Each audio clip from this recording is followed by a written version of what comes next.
Howdy, folks. Your host, JJ Vance here, back for another Fridaze, host of Operation GCD, and perhaps more notably, not the vice president. Back for another Fridaze with my co-host, Nick from the Occult Rejects. Nick, how you doing, sir? What is going on, sir? I'm doing well. And yourself? Doing fantastic. What's going on at the Occult Rejects this week? Anything you're working on, anything you've done this week that's fun and or exciting? I was actually recording today, finally, the audio for Jacob Bohm, the show I'm doing on Jacob Bohm. Yeah, so you were talking about that. That should hopefully be done this weekend. It probably won't be out for like a month and a half, but next week I do have the first of many solo shows coming out on Robert Flood. I did that on my own. That'll be coming out next week. And can you remind me who Jacob Bohm is besides the 16th century occultist fellow? Who was? Yeah, I mean that's really all. I'm covering him on his experience and the books that he wrote. He did get kind of excommunicated from the town that he was in because they were extremely religious, and they ended up coming into I guess a copy of one of his books, and they were like, "Yo, this shit's crazy. You got to go. It's heretical." Right, and he covers major influence right on later. Yeah. It's definitely interesting. It will be a lot of these solo shows I'm doing too, they'll be fully, there'll be images on the whole thing. So, I mean, to watch it, you're not going to get stuck looking at my face the whole time. It's actually images, some of them, the books, engravings, but yeah, definitely check it out. Something new that I'm trying to do once a month at least, if not twice. That's awesome. No, that's good stuff. Now, who is this George Floyd fellas? Who was the other guy? Oh, Robert Flood. Robert Flood. Yeah, I covered him. He was really he's another one from the early, I think 1600s. Fuck, I forgot already. I was real big on him. He was into alchemy, but this guy had books back then where he was drawing pictures of the eyes and the brains, and he was talking about it amongst occultism. So I wanted to show that you have somebody from back then even drawing eyes and brains in their books, going on about magic. No, I think that's a very fascinating aspect you've identified there with all this knowledge of, especially deep knowledge of the anatomy and biology of stuff, within these occult circles at a time when, you wonder where they got that from, right? Oh, that's what I'm getting at. It's back then, it's unless there was some sort of technology that we don't know of now that's real simple or something advanced that's just been hidden from us, but how were they? I mean, listen, you can be honest, you can cut somebody open and look at it, but I mean, certain things, this guy was drawing detailed stuff of the eyeballs that we're just showing now with microscopes. How did you do that then? For sure. Weird. Crystals, glass, what are you doing? I just want to say, what's up there to Landon? How you doing there, good sir? We've had Landon on our recent Fridays. I'm always interested in his, I'm always excited about his interest in some of these older topics from a younger generation. Specifically, some stuff we're going to get into tonight with tonight's guest, regarding some parapolitics and Iran Contra style activities. So, and how that kind of relates today. But before we get quite there, what else you working on at Occult Rejects? We did a couple shows this week, and I know you dropped the Greg Little one. Yeah, we got the Greg Little. Yeah, I recommend folks check out that one. If you're interested in mounds, go listen to that one with Greg Little. Yeah. You know what's funny? I normally don't ever get bad comments, and I actually got one today. People saying that our science is actually bullshit on that stuff. Well, tell them I'm not a scientist first and foremost. So but I mean, we're talking about. It's I don't know. Would you rather have a fantastical story instead of I don't know, whatever? But no, banger of an episode. I highly suggested. I do know tomorrow we'll be going live with Ryder Lee talking about Virginia Guffey. So that should be nice. Yeah, we got he's done a good deep dive into that, right? The whole issues around Virginia Guffey, not just her death, but her life, basically. Yeah. And then we next weekend we have Ed Cassis and the Tridactyl episode coming out. That was definitely an experience. Oh, that's an exciting one. That's unfortunately I did edit out his crying. So I mean, that's probably good. It's probably good. No, I enjoyed that one. And Ryder Lee, I always enjoyed conversations with Ryder, the host of Raised by Giants, who's been a guest on here, and we'll be on here again here in the future too, as well on Fridays. But the Ancient Alien Cargo Cults, dude, he's I definitely enjoy that conversation with the man for sure. And again, he does a lot of other great work. But the what was that all on the Occult Rejects? Anything else upcoming next week? Besides your next week, a lot of the stuff I have. I don't know if you were there, but next week we do have the that Weird and Paranormal is Brittany Barbereri. I'm sorry, I can't remember everybody that's been on the shows. That I do. Remember if you? I think you're on that one actually. That's me too, right? Yeah. Great conversation, folks should check out. Yeah, hell yeah, yeah. Yeah, that is another thing. I mean, we did have Greg Carwood on recently, the High Side Chats this Monday. So if you haven't heard that, I would definitely go back and check that out. It was an awesome episode. It was pretty fucking cool. Yes, sir. Not to, I appreciate the comments there. You have anything else for us there, Nick? No. That's it. I see Lando saying something about just hit trend for some of you boys. Brendan Masteron was always my favorite. Yeah, Landon's a character. I like Landon. Good stuff. But so before we get to our guests here, not to belabor the point, I appreciate your plugs there. I got Operation GCD Live Sundays, my new Patreon show, coming up on this Sunday, 8 p.m. Eastern time, and every subsequent Sunday at 8 p.m. Eastern time. But taking some deeper dives into some of the true crime and high weirdness incidents that I've experienced in my life and that interest me. Most notably, one I've told this story a little bit on numerous occult rejects, and it's the only thing you can do is really try to make humor out of a situation if you feel like you've been cursed by a haunted doll for 12 plus years. But Robert the doll, that's coming up on Sunday, so I'm going to go into some of the history behind that doll and my interactions with him and who else he's cursed in this damn world. And then we saw my old stalker friend turned seemingly mind control assassin, Buffalo Jared Revisa, there on our, as our normal intro, and that'll be the subsequent Sunday, following Sunday, the legend of Buffalo Jared Revisa. So the fellow who demanded to be my PR rep and would not take no for an answer, and then later went on a transpocalypse multi-state murder spree.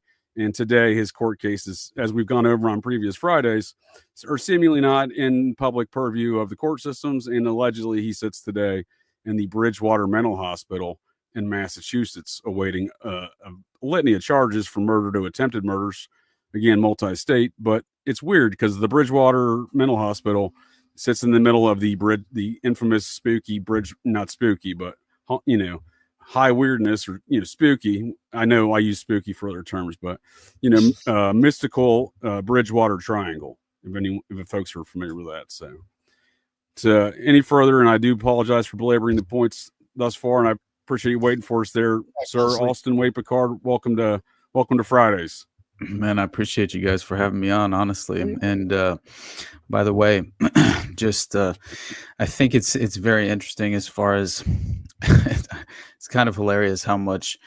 First of all, just the Virginia Guffrey aspect. I'm excited to hear what you guys have to say tomorrow for that interview, because I'm very much skeptical at this moment, just as far as some of the more recent information that's coming forward, and kind of like victims advocates who have come forward from Australia, who have made some very interesting statements claiming that essentially Virginia was under this she had been beaten and hospitalized and was under this protective order and had her children taken from her right at a certain point after she was essentially beaten and hospitalized, which is just a crazy story. But this guy that she met, I'm very interested to learn a little bit more about him, because he has like a background of being I think he was a martial arts trainer, I think, and she met him when she was sent from, I believe it was when Ghislaine and Jeffrey sent her to actually pick up I think it was in Thailand, where she was picking up a prostitute.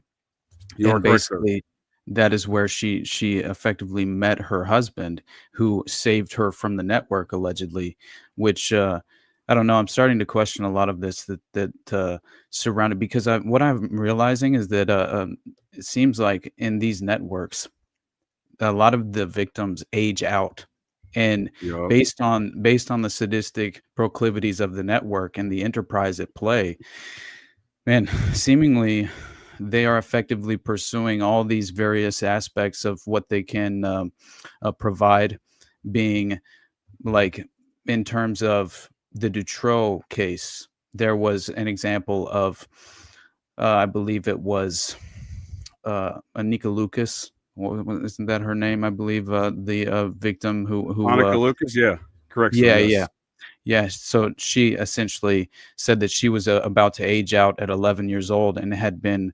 effectively written off to be ritualistically murdered in a snuff film that would then be distributed through the enterprise. And so this is just, again, an aspect of how these networks are facilitated and operate, and they utilize these victims to procure other children. But there are very interesting aspects of, like, I think essentially her the way she described it was that one of the predators within the network seemed to take a liking to her, and so effectively attempted to protect her and set her up with, here are the stages you take to survive and get out of this network alive, basically. And so she was then prostituted and went to, even claimed to have gone to a mind control facility, an institution where she was potentially, they utilized mind control techniques on her. So I just found all of that very interesting. As far as her very first interview, when she came forward and went public, that was all of her claims, and she seemed very credible. And many of these victims, like, they obviously, as far as victim witnesses, they struggle to readapt, and I mean, many of them don't.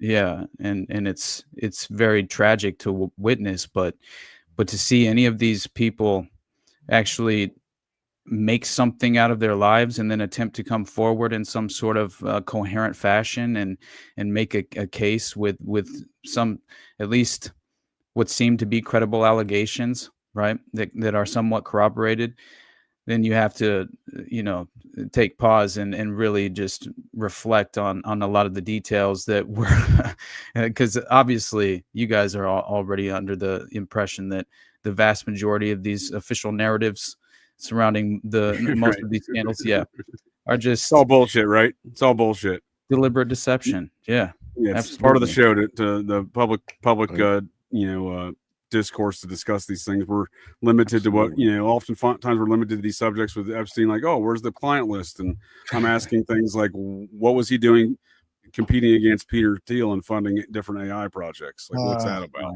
No one's asking that question, right? So I appreciate you're spot on. I couldn't agree with you more on your assessment there. That's why I was excited to have you on here this evening there, Austin, to discuss some of these matters, because I certainly enjoy your opinion, and you're getting some accolades from the chat here. From Zach Salvatore, he said, Watergate is good as Stephen Recluse Snyder levels in their pump. So I'm going to have to put Zach's comment, I have to put that to the test here, because Recluse is a good dude of mine, and we've had a lot of conversations on Watergate and all sorts of these matters, over various pots of coffee and various pots of pot. Right. So, do you think John Dean ordered the second break-in to essentially find out if his wife, Maureen Mo-Beinardine, who was personal friends with Heidi Reichen, who ran the Columbia Plaza, a prostitution operation that was set up, the pipeline that was set up to the DNC Watergate complex? Apparently, that there was basically, through this very interesting, Phil Mackin-Bailey was an attorney who was working like local Vice, essentially, in a way where he was just, all his clients were prostitutes in DC, right? And he had his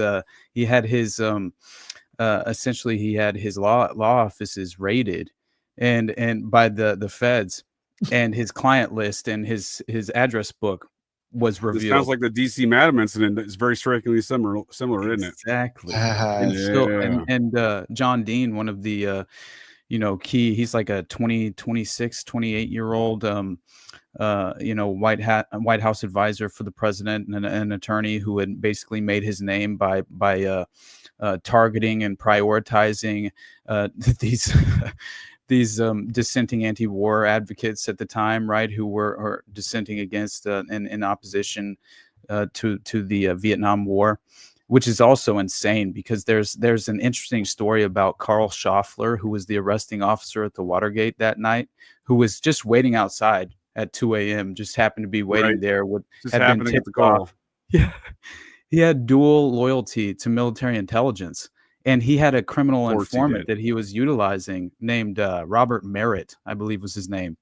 And he later on tried to write a book and went public with a lot of these claims, saying that he was actually tasked by the intelligence community, who were utilizing Carl Schaffler, who had dual loyalty to military intelligence, that they were going to prioritize and target Douglas Caddy, who was personal friends with Howard Hunt, right?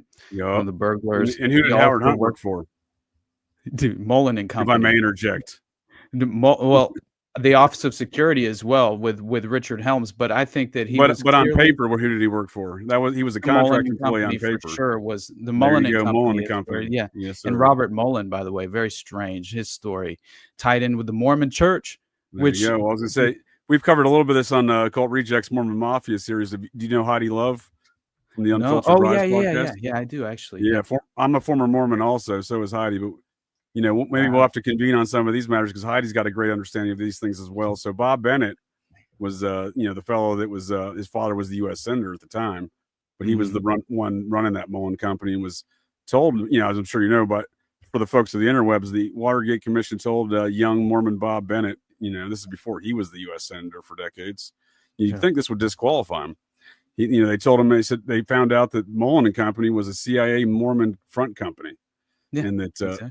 And that they told him to shut it down. They said that was a result, probably one of the few results of the Watergate Commission was shut it down. Yeah. Now another one that often gets bandied about is a win in the conspiracy culture community out of that same thing, and kind of relative to some of the topics I'd like to dive into tonight is the Operation Midnight Climax and how that kind of came about during the Rockefeller hearings. Distant relations, but there was an inspector general of the CIA named John K. Vance.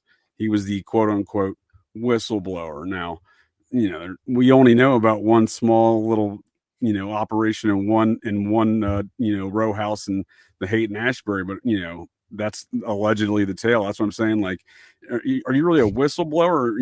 We don't really understand the depth of what really went on within these kind of experiments like that that started within the Summer of Love out there in '67, which is where the process comes in tonight, where I would like to, kind of start off on some of that, like I said, and get into some of these, how it affects us today with these military intelligence operations and these seemingly Operation Gladio come home type situations. But before we get any further, I wanted to make sure I gave you an opportunity to introduce yourself and your podcast. Oh, right. My bad. No, you're good. No, I love all these things. Yeah, it's great. I just want to make sure we get that out of the way, because folks may, I don't know that you've been a guest on Nick's show before either. So, there may be some folks that are not familiar with your work. Yeah, appreciate you, man. So, I'm very bad about doing any real plugs. I tend to forget, but again, it's just who I kind of am. We call the fans Schizo Bros. Basically, it's essentially our collection of like-minded individuals who show up in the chat. But yeah, basically, I'm Austin Peckard. I run the Underclass podcast. Right, I started it. It's still very much seems new to me. It's all very seemingly in its infancy as well at this time, I feel like, because I only started this in April of 2023, right? So it's still very new at this moment for me. But at the same time, I feel like I was just kind of overexposed for so long to such an extent with a lot of my consumption of alternative media, and then also just leading me down different rabbit holes where I would effectively, well, really, I was drawn to create the Underclass podcast because I became entirely disillusioned and disenfranchised by the current structured system, and I'm philosophically opposed to the state in general. That's just kind of how I feel personally, and in every facet. I try to opt out as much as possible. I think we've all been very much conditioned to embrace, to fall in line with the permanent establishment at every level. And sure. I think that, I'm very grateful that I have this tendency and inherent instinct to reject authority, which it led me down kind of a path where I endured a few consequences at the beginning of, right when just let's say in my youth more, as far as I kind of had to learn through just, some people have to learn the hard way, obviously, right? Yeah, exactly. And for me, I always pushed the boundaries. I tried to see what I could and could not get away with. And also I had a definite. I like your style there, Austin. I mean, how else do you know your own limitations? Exactly. Yeah. And put me into, I definitely backed myself into a few different corners that, but again, that's how you learn, I feel, and grow. And so I'm definitely I appreciate the fact that I was able to reflect on my decisions and what the bad decisions I had made and kind of readjust my path and my philosophy on life. And that led me into kind of, trying to restructure and reflect on what my true ideological framework was and the core principles and values that I wanted to uphold. And so then I was kind of awesome, questioning. man. Like, if I may ask, Austin, how old are you? 32? I'm 33. Yeah, 33. Oh, damn it. I was pretty close. You're, you're far wiser than most of your peers. Thank you, brother. I appreciate that. I think the way you're just describing how you got into your podcast, I'm not sure, I'm just my assessment of conversations with Nick, how he and I both, sharing how he and I both got into podcasting, more so offline, but having these discussions. But it sounds very similar to what you're describing. That's certainly how I feel about how I kind of got into the podcasting here. Certainly wasn't anything about necessarily really planned to, other than I need to get some of these ideas out of my brain hole. I got too many ideas. I'd like to, you try to share some of these ideas with folks in your life that you know already, family or friends from other coworkers are like, what is wrong with you? No, I'm not talking about the Nazis. Why do you always want to talk about Nazis and Satanism? Like, no, it's the process, dude. It's not. They're both Nazis and Satanism. Like, oh, here we go. Now we're doing Nazis and Satanists, dude. You're crazy. Right. Can't handle all that. Exactly. Yeah, it's way too much. Funny. Yeah, and worse than that, you start to question or throw out potential realities of Hitler being a mind-controlled gay prostitute in Vienna in 1907 to 1914, which is just so funny. It's the mold, though. Then he goes into military intelligence. It's against the same kind of mold we're describing here in large part. When at least when I reference things like the process, I kind of what you're describing kind of fits the mold of what I'm thinking, how I describe those things, and that is more or less the process. Literally the process in which to do hood rat shit, military intelligence style, right? So you build a framework under Satanism or something like that, which is the later iteration, I suppose. But who knows what their framework was back in the Hitler Hooker days, right? But nonetheless, it seems to be that's you build a framework, you do hood rat shit underneath this guise of military intelligence operations. And if anyone asks, like, no, I ain't military intelligence, them are Satanists. Them are Nazis. It seemed like the Tool Society utilizing there you go. This like Ariosophy was a part of the occult ideology that they were apparently utilizing, which a lot of it stemmed back to Helena Blavatsky.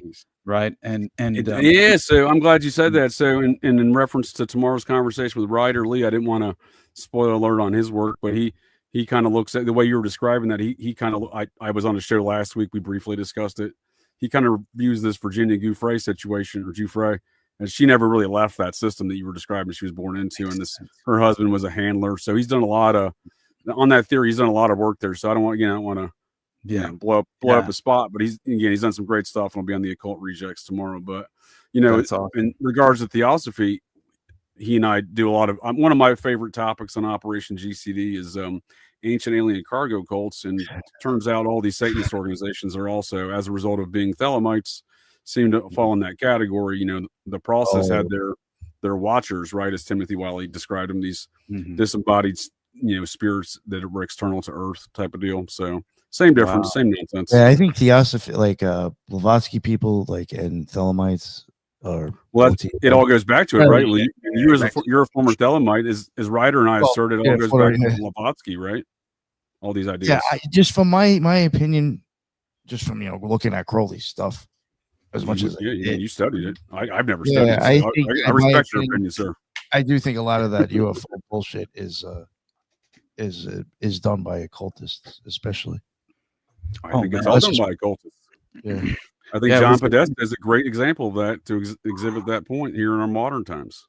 Well, that's another one, and that's Peter Levenda works with him, and he's in the OTO. There you go. There's videos of him actually in rituals. So I'm not even. He's the one who came up with the term UAP.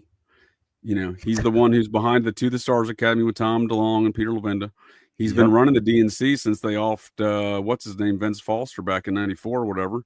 He seized power in the White House legal counsel office at that point, and he's been running it ever since. So, he's clearly an occultist, and you can even find him on Ancient Aliens. So, these things are what we're describing is, it seems pretty apparent when you look at all the details. Oh, yeah, absolutely. And I think that, you know, knowing Alan Dulles and the psychological operation aspect of what they attempted to achieve within the framework of the UAP phenomena, well, UFO phenomena, but essentially, to me, there was MK Ultra was a huge aspect of introducing this kind of New Age doctrine, esoteric ideology into the framework of where I think that I don't know what your understanding or kind of like belief is on as far as like what seems to be. There seems to be this strange occult framework where they're attempting to usher in the Aeon of Horus or the Age of Aquarius, or they have all these various names for, you know, this rebirth, this occult rebirth that's attempting to happen. Yeah, that seems to be the kind of the overarching project. They're all these various seemingly disparate groups are collectively working on together. And I like to joke around, since they're ancient alien cargo cults, they're gonna one day come together like Voltron and hopefully blast off of this planet, because I'm sick and tired of these folks. Oh yeah, no doubt, man. And honestly, hold on Kool-Aid and spiked Kool-Aid. I know that the way that I kind of came across the process was, there you go. That was my next for you, so I'm glad you read my mind. It was an interesting kind of slow burn that led me into that direction, which began with really Jonestown, I think.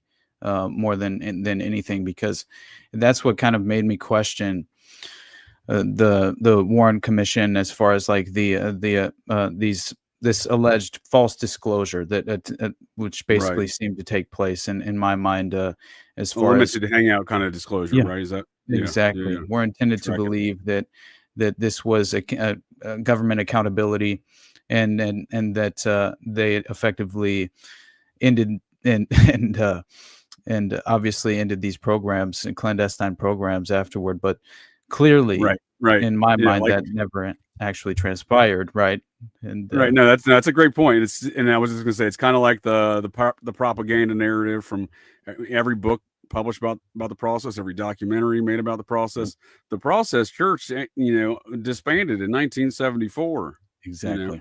When you know just as well as I do from looking at the actual details, that's a false narrative. First of all, they still have the same corporate entity today that they started when they incorporated America in 1968, which we can get into that narrative. I think there's a lot to be said about that stuff with that incorporation. But yeah, no, you're spot on with the way these things are sold, even in conspiracy culture. So that was one of the things I was excited to have this conversation about, because 10, 15 years ago, the only person talking about and he hates me, but I'm still going to give him credit.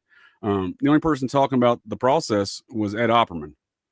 Right. Yeah. The last time I brought up his name on here, I got a very nasty email. I was like, well, Ed, I gave you nothing, but I commended your work. I don't know why can't I talk about you, but so I don't know what's going on there, but nonetheless, I still enjoy his, the fact that he's got he has these old shows up. You can go listen to this. I found to the process too. That's I heard that, and then I, years later, I got into podcasting, really didn't remember it. And I honestly, if it wasn't like for you and Dana, I wouldn't have known jack shit about the Process Church again. Yeah. Because like before, nobody's really talking about it. No one's talking about it. Yeah. And I think there's a lot to be said about it. Nothing like what you guys do.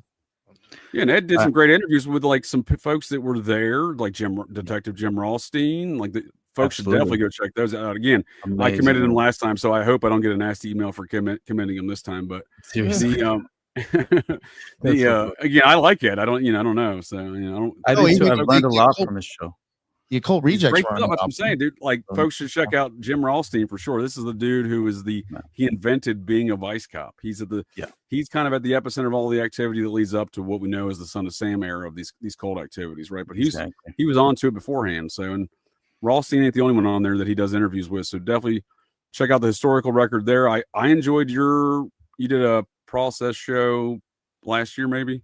I checked it out recently. Yeah. You did a great summary. A lot of the Ed Sanders work I saw in there from the family, which is I'm a big fan of his work. So that's good stuff. Yeah, that connection to Charles Manson was just like extraordinary stuff. Especially that you have these members of the process that are going and actually meeting with Manson, and then coming out on the other end with an issue for Process Magazine, right, called The Death Issue, and then what they met with what's his name that wrote that ridiculous book, and then and then Tom O'Neill had a run-in with him. Shit, what was the name? It's escaping me right now, but anyway, still I think you bring up some good points with Tom O'Neill and this kind of narrative of how these things are still not being described properly. So to that point, if folks want to check out historical stuff, I highly recommend Ed Opperman's work on his Opperman report. But like I said, if you want to, updated stuff, I think you did a great job. I know folks are familiar with Dana Dudall, Rotting Jules. She does, her and her team do some spectacular work on documenting a lot of these things. So she's done a great job of finding a lot of they're piecing together a lot of these things, but to the point of things aren't being discussed right. You have Tom O'Neill. He publishes a book that takes him 20 years on Charles Manson. He does not include the process. Are you kidding me, Austin? Yeah, that's ridiculous, man. Absolutely. 20 years. He couldn't find the process in there, huh? Mm-hmm. Yeah, no, that honestly, we know what a limited hangout looks like, and in my mind, it just seems, I do believe she's effectively the gold standard on the process right now in the alternative media landscape, because she's really, at the very least, she's prioritizing it and effectively spotlighting it in the best way, and I appreciate that much. But I just consistently seem to rediscover the process when I'm really just going, researching what I thought to be unrelated cases. And then all of a sudden there's this very credible thread of evidence proving that there's a local chapter of the process that is affiliated with the case in a very real, tangible level.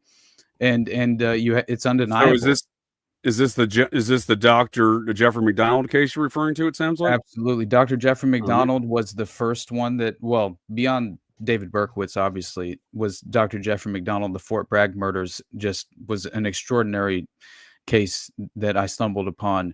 And by the way, Ed Opperman, he interviewed Jeffrey McDonald's current wife, right? Who was basically, I think that's great. And I'm actually going to send clips of this to Ed Opperman just so that he knows that I'm commending him still. I hope I don't get a nasty message in return, but I don't want someone else to send him me commending him. I want at least me to send it to him. But no, he does. That's what I'm saying. Even today, he's doing interviews with current cases where Jeffrey McDonald's rotting away in prison still today over these matters. Before we dive in further there, if I may interject, Tara Jackson here would like your description of what is the process there, Austin. I would also like process. Yeah. So obviously you have to consider the fact that who founded the process was Robert de Grimston and Marianne McLean, who are very much affiliated with Scientology. And so I think just knowing the fact that they were personal friends with, obviously with L. Ron Hubbard, who I believe is definitely affiliated with intelligence, if not a direct intelligence operative. Right. And I think I like to say he kind of comes out of that ONI network when we're talking about these warring factions of intelligence agencies. He's got that kind of ONI background, right? Absolutely. Yeah. Office of Naval Intelligence. It's typical within the context of a lot of these cases. And by the way, that just came up recently in terms of Waco, which blew my mind. Oh, I couldn't even believe. I didn't know that. I hate to detour you off your description. I do apologize, but I think that is it's an important factor when we're considering these feuding. I call them lack of intelligence agencies, but I think that it plays into because they do operate into these cult spheres like you're describing. That's the origin of what's going on here. But I apologize. Please continue. Oh no, you're good.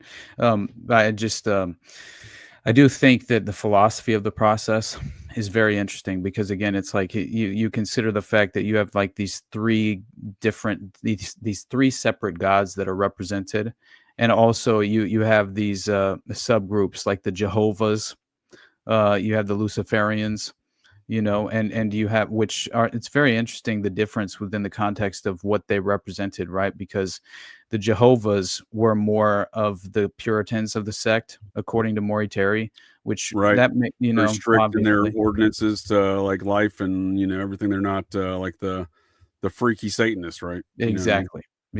And the Luciferians, in contrast, were basically a lot more involved with sex magic and sex rituals, and so they advocated sensuality and tranquility and like drug and induced orgies is essentially what they were embracing, a free use of narcotics. And so then you have the Satanists, who clearly, they were attempting devil worship in every way, ritualistic sacrifice, animal sacrifice, and so I think that alone, when you view it, the kind of the philosophy of the processants and how they could move up and down this ladder and embrace which subset of the ideology that they really just they had kind of this internal proclivity to it was more appealing to them. But also consider that this is more of like a doomsday cult, as far as the way that they would imbue this philosophy into the acolytes, because they were talking about the acolytes being their actual term, right, for some of their members. Yeah, absolutely. And the gray forces of moderation was a very interesting aspect of something that they would discuss. But it was strange to me because obviously you have these different branches that would effectively converge for the final judgment, which would mark the end of the world. And so that was the doomsday. They're going to come together like Voltron, right? Yeah, which again, it's like with the Order of the Solar Temple is very interesting to me, because they had this philosophy of a final transit to the star Sirius, and they had these. It's always serious, man. It's always serious every freaking time. Why so serious? Right. But it's fascinating stuff, because they would have these ascended elders that would come down in the OTS, and apparently they actually had like a Hollywood special effects producer who was one of the right hand men of Joseph DeMambro, and was behind the scenes, behind a curtain, like producing these special effects. So the members who had just taken some form of LSD or some style of they'd be tripping. Bullshit.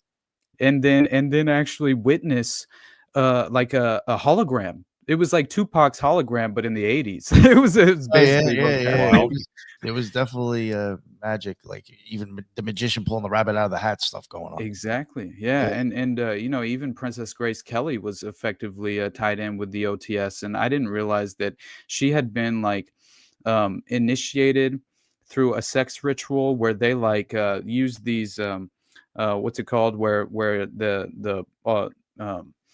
where they put the needles and the points in acupuncture. Acupuncture. So basically, they specifically use these acupuncture needles to place in these meridian points on the body, and she was induced into having like a relentless orgasm, right? And it was very interesting. But this was the initiatory process. And basically, what had happened was Joseph DeMambro had attempted to kind of very much he was kind of trying to swindle money from most of the members of the OTS at the time, but he was a little sloppy in his presentation in terms of Grace Kelly, and kept trying to kind of leech more and more of her financial funds that he was attempting to get her to he was kind of, again, he crossed some boundaries. And by the way, I think that the fact that you have the Prince of Monaco, right, who's definitely tied. I was about to say, for folks who don't know who Grace Kelly is, she's an American actress who married the Prince of Monaco, that little weird, right, that little weird country in the he's South tied of France, directly right? into essentially the Rosicrucian order in Monaco, and had effectively apparently helped incorporate the OTS at that time in Monaco. And so it makes a lot of sense that he would be that Princess Grace would be affiliated, and apparently she was. There's a lot of royals in these cults, right? It's not. I just want to, if I may, this is not the only. This is not a one-off situation. There's a lot. Nexium, the process. Everyone likes to have their little royal situation in these things. And again, I would actually argue Nexium is the Albany chapter of the process, would have evolved into, but we can get into that a little bit later. Right. No, I appreciate we're going with the solar temple stuff too. So what I'm hearing and what you're saying is like this is kind of an offshoot, even though they're not openly calling themselves the process. This is kind of an offshoot, and that's kind of how I view the process as well as this. So they have these three gods, and they really incorporate four later when they incorporate Jesus under the foundation faith movements, etc. Right? Exactly. So they do that because they can then incorporate anyone else's religion, kind of like they can fold up any other cult, kind of, right? So I view it as the process was the process for like maybe MI6 and possibly ONI or CIA or both. Absolutely. The process in which they're going to do these hood rat shit operations right underneath this cult business, where they can then incorporate any other cult within the Lucifer, Jehovah, Satan, Christ's circumstances, right? Exactly. Yeah, and I find it interesting. And that's kind of what I was taking there, right? And I think that when they kind of abscond to Mexico after they leave the UK, it's very interesting to me because you have the Metamoros cult and the Hand of Death cult. It seems like there was. So I was reading about how potentially there were auctions being held in Metamoros for abducted children, and that essentially when the finders were caught in Tallahassee in '87, that they were on their way to auction these children in Metamoros in Mexico, and that this was all tied back to a Jesuit institution. And so it made a lot of sense to me because you had so many Georgetown affiliates who were tied into the finders cult, and right. In my opinion, the Finders cult, I believe Ted Gunderson. I think that the Finders cult was definitely a CIA cutout to abduct and auction children, and more than that. I mean, they were effectively it's very interesting because they have this crazy connection to this sort of like they were training CIA operatives on computer systems at the time, which is very crazy to me that this was even a part of the entire narrative in regard to the Finders cult. But, consider the fact, by the way, that I discovered most of this through Jonestown. And like I had said, right, Congressman Leo Ryan's aide, William Holsinger, who basically claims that that William Holsinger, right, basically, you have a UC Berkeley professor who wrote up this crazy document called The Penal Colony, this paper that detailed how the CIA's mind control programs were effectively driven underground and allegedly stopped in '73, but they had not. They were driven underground for plausible deniability, and that was all effectively exposed through this Penal Colony paper. And so that was in 1980, I believe, when Holsinger even claimed that Richard Dwyer was at Jonestown, who was a CIA operative who tied in directly to handling, Jim Jones, and so for sure. Yeah, no, that's a great point. If I may piggyback on that real quick, I want to put a note back there in before let's just start with Jonestown there, because you made some great points there. So Jonestown, I think, is interesting in the way in the regard you're saying. I didn't know that's how you found the process. That's also interesting, but.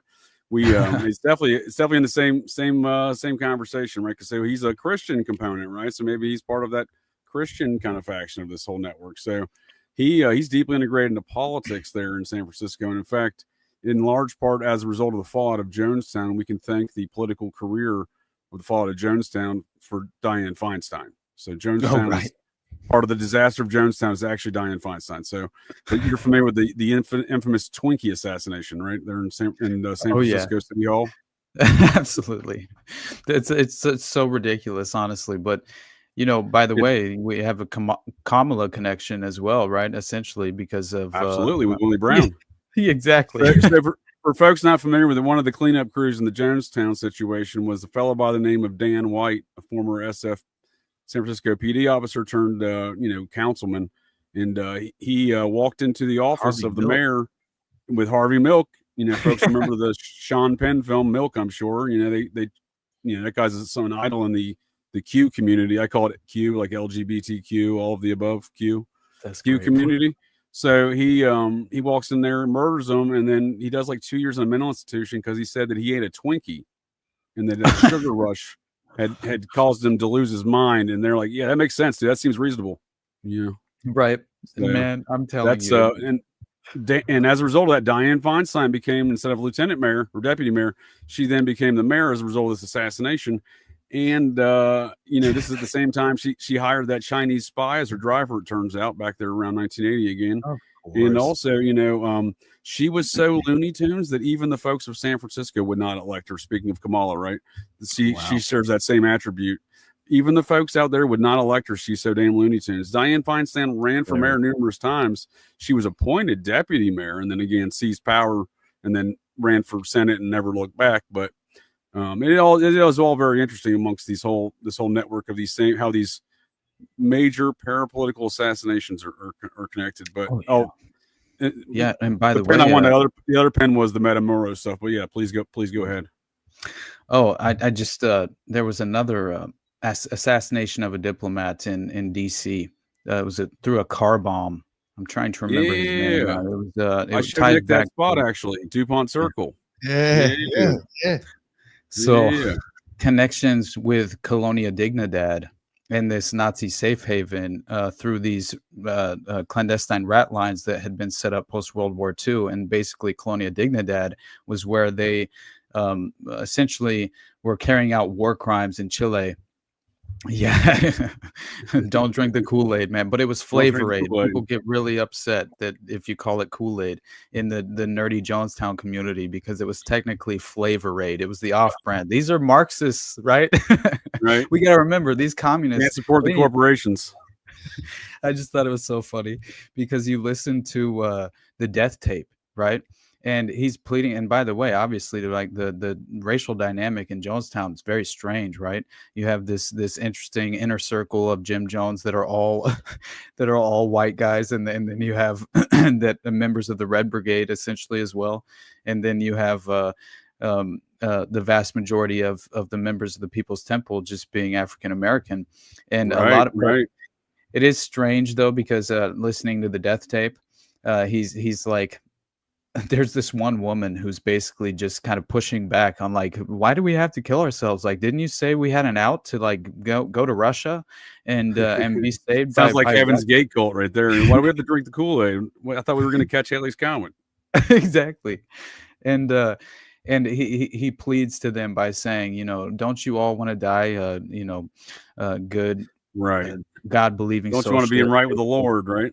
Yeah, and it's very interesting, but you have all the rest of them already in kind of a frenzy, shouting her down. Shut up, bitch! Like it's good. It's crazy how they actually are speaking to her, and yet you still kind of like listening to the whole tape. You hear him say, "Get Dwyer out of here," right? Jim Jones, because obviously Richard Dwyer was the CIA asset who was fundamentally, had already gone down to the Port Cayuma airstrip where Congressman Leo Ryan had been assassinated, and then had made it back to the temple in time for the mass exodus, right? The mass suicide allegedly. But wasn't the State Department fellow that wasn't later turned out he was a CIA operative as well, the one that was on the airstrip and survived? Exactly. And by the way, I think the entire didn't get him either. Right. And when you look into the family that was involved, because it's very interesting in terms of Jonestown specifically, because if you get into the details of Larry Layton and his father, who technically was in charge of he was basically in charge of psychological operations and MK Ultra at a certain level, basically, because he was running this advanced medical. So basically, where was this out of? This is let me pull up Larry Layton because it's in my notes. It's very interesting because when you're saying stuff like that again, and back to this Nexium situation. Again, I'll go into it later when we go back to the process situation. We'll get there eventually, but to that chronologically speaking. But just while we're on the subject, so Nexium, it was often undescribed. Again, these things that go undescribed, even though these topics are, everyone knows the word Nexium, but most folks don't know Nexium was literally doing MK Ultra experiments on their membership out of a hospital in Albany and a facility in Monterrey, Mexico. The neurologist who was a member of the cult, folks can go look up his commission hearing there with the licensing commission in the state of New York. He lost his doctor's license over these matters, and they don't say it was MK Ultra experiments, but they cite that he was doing forcing, like strapping folks to a chair, strapping their eyes open, and forcing them to watch snuff films, because we've already touched on that. Wow. That's a big part of this stuff. So one of the investigatory documents I read said they had identified 7 or 8 women that seemed to be actual murder victims in these snuff films. Apparently, there's one reference to that, an offhanded reference in the report. My God! And they don't say it was New York or Mexico, because I wonder, because again, when we're talking Matamoros, again, that's in the state of Monterey. It's not far from the city of Monterey, so it makes you wonder how long has this stuff been going on, because Nick and I did a couple episodes on these subjects with Matamoros and the vampire cult, right, Nick? Which is all out of that same region. They're all doing narco drug trafficking. They're all doing it under this guise of kind of Satanism stuff, right? Yeah. And it all gets really fucking weird and out of control. And it seems like the victims, as always, are not targeted, right? I mean, I'm sorry, not random. You have a DEA agent's son, right, in the Matamoros victim list. He's the one who spawned the investigation, really. And it turns out that old Adolfo Costanzo was reporting directly to the head of Interpol in Mexico, and he was apparently he was helping Costanzo infiltrate into these different drug cartels, right? Which he'd already done 2 before Matamoros. He infiltrates the cartel, takes out the leader, and then moves on to the next one by becoming their spiritual leader, right? So he had a whole MO with that, and I'm sure probably he was a prostitute, male prostitute. So there's probably weird sex stuff too, but.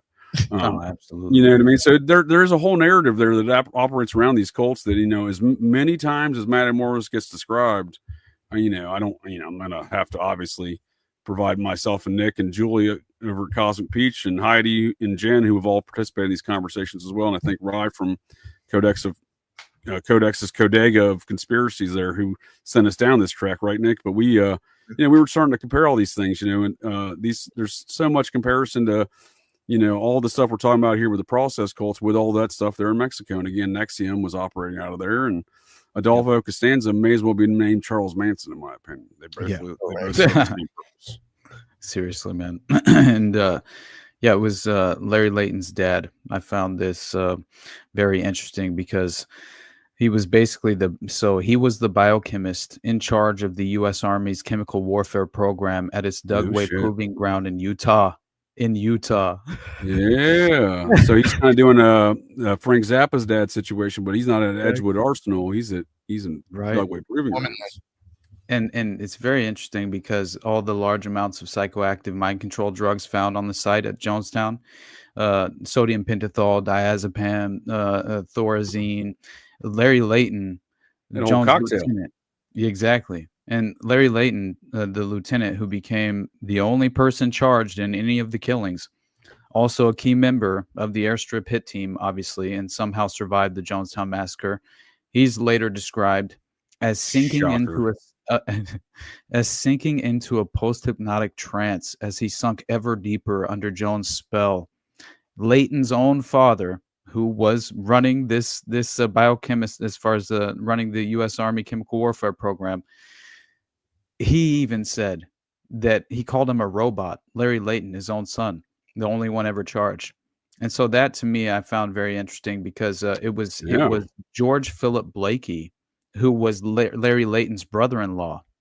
Now, this man is the man who arranged the lease on Jonestown with the Guyanese government on Jim Jones' behalf, and was reportedly a mercenary for the CIA-backed United Rebels in Angola, which we know for a fact now that Operation Shalom, I think, is what it was called, with Colston Westbrook. That's his name. And basically he was part of. Go ahead. No, go ahead. No, you're good, buddy. I know you're explaining. I was going to say, can you please describe who that is? Yeah, please go ahead. Right. Yeah. So he essentially was a part of Project Phoenix, or the Phoenix operation, right? And basically was tasked with training Angolan rebels on this black site, which then became Jonestown, the People's Temple of Jonestown, in the remote jungles of Guyana, right on the border of Venezuela, I believe is what it borders, which is very interesting as far as the geopolitical context of that playing out at the time, especially considering the British Black Watch, who were in the area when the mass suicide took place, who just so happened to be in the area. And then you have Colonel Bo Gritz, who was the negotiator who went down to Ruby Ridge and was trying to talk to Randy Weaver, and because Randy Weaver was a former Green Beret. So right. Green I'm Beret glad you brought that up, because I do want to get into Idaho, and that's obviously a very seminal event in recent history in Idaho regarding all these matters. Definitely. And I won't forget to explain Colston Westbrook a little bit, but it's still interesting as far as the fact that you have Colonel Bo Gritz claiming as a former Special Forces Green Beret commander that he was told by Green Beret Special Forces operatives that were called to the site of the People's Temple Agricultural Project in Jonestown, and that he was told that this was a cleanup crew for MK Ultra, and that this was an MK Ultra operation gone wrong. They were effectively, all right, we have to essentially, the ops been overexposed. Let's lure down Congressman Leo Ryan, because he had been a thorn in the side of the intelligence apparatus and definitely the agency at the time. He had been just showing up at Langley saying, all right, show me the files. What have you guys been up to? and he's like, right. That's going to piss a lot of folks off. Man, and one of the most radical congressmen I've ever read about. I can't even imagine a congressman doing something like this in modern day. He was going in covertly into the prison complex in California, and he was attempting to go in as a prisoner to effectively understand how they were treating prisoners at the time. And so he's going undercover and like into these maximum facilities, which were just like, it's very interesting to me. But again, he claimed that Patty Hearst was obviously a product of MK Ultra, and that the SLA, the Symbionese Liberation Army, was effectively a construct of the intelligence apparatus through MK Ultra's clandestine operation, utilizing the institution Vacaville, where basically Charles Manson had attended in the early 50s, which ties directly into his mind control training and conditioning. And knowing what they did at Vacaville, it's very interesting, because they had this policy of, first of all, understanding the California prison complex is so compromised, and it was really just being utilized by the intelligence apparatus at the time to perform these covert operations. And so what they utilized this institution for, they were just like letting prisoners go after they received their conditioning, and they would show up in random locations all around the domestic U.S. causing chaos. It seemed like causing chaos. There you go. Tension, right? So that's the order of the day, and that's kind of where, if I may, that's where we can circle back to the process. Your explanation is great. I love how you're connecting all of these things, because I do view them as all connected through these military spook operation networks, as you're describing. We're sold different story narratives publicly.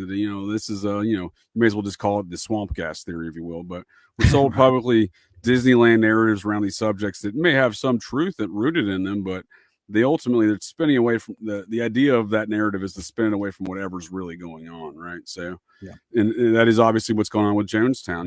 Even we even talk about what they drink improperly, right? So, and again, all those we find out later, all those spooks around there, and we find that what I'm getting at here is we find that with every kind of process thing. So with the RFK assassination, so when they came to America basically in '68 there, and immediately got to business with some stuff, and with the RFK situation, we find out there's just process and CIA folks everywhere around them, but we don't find that out till years later, right? So between Thane Eugene Caesar and a fellow by the name of Allard Lowenstein, who just happened to be best friends with Donald Rumsfeld, totally normal. He comes out, he's a congressman at the time. He comes out later, and we find out after he gets murdered in his office in 1980 by a mind control assassin. Some dude just walks in there, mind control style, and just murders him, like Dan White did. You don't know Allard Lowenstein? I don't know of this story, man. No, dude. I was when you were describing stuff, I was downloading a lot of pictures to show you. So from my phone here. So Allard Lowenstein was a congressman. He was a congressman with him and Rummy, as he called him. They were a junior congressman together, and then he was a Democrat. Rummy was a Republican. This is the 60s. Losing you, JJ. Gremlin's got you.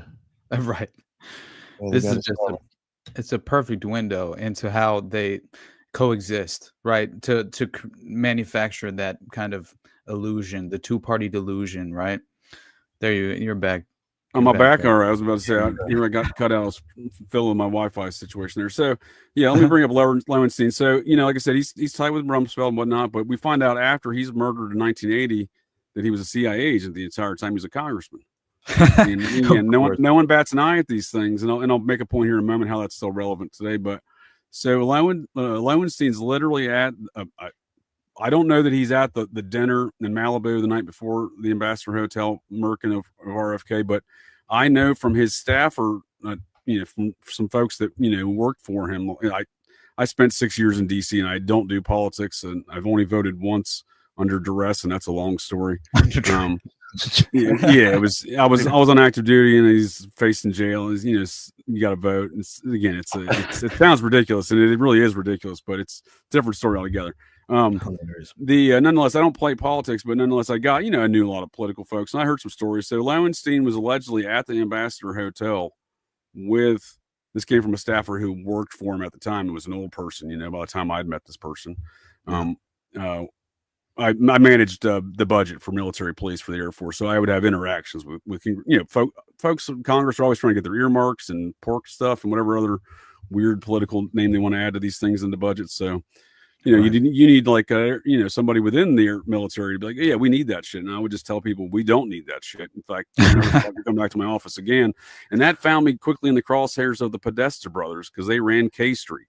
They were the kings of K Street and the lobbyists. They ran all the lobbyists there. And if you found out quick, if you tell lobbyists to go fuck themselves, that you're going to find yourself in a weird circumstances and environment in that town. But nonetheless,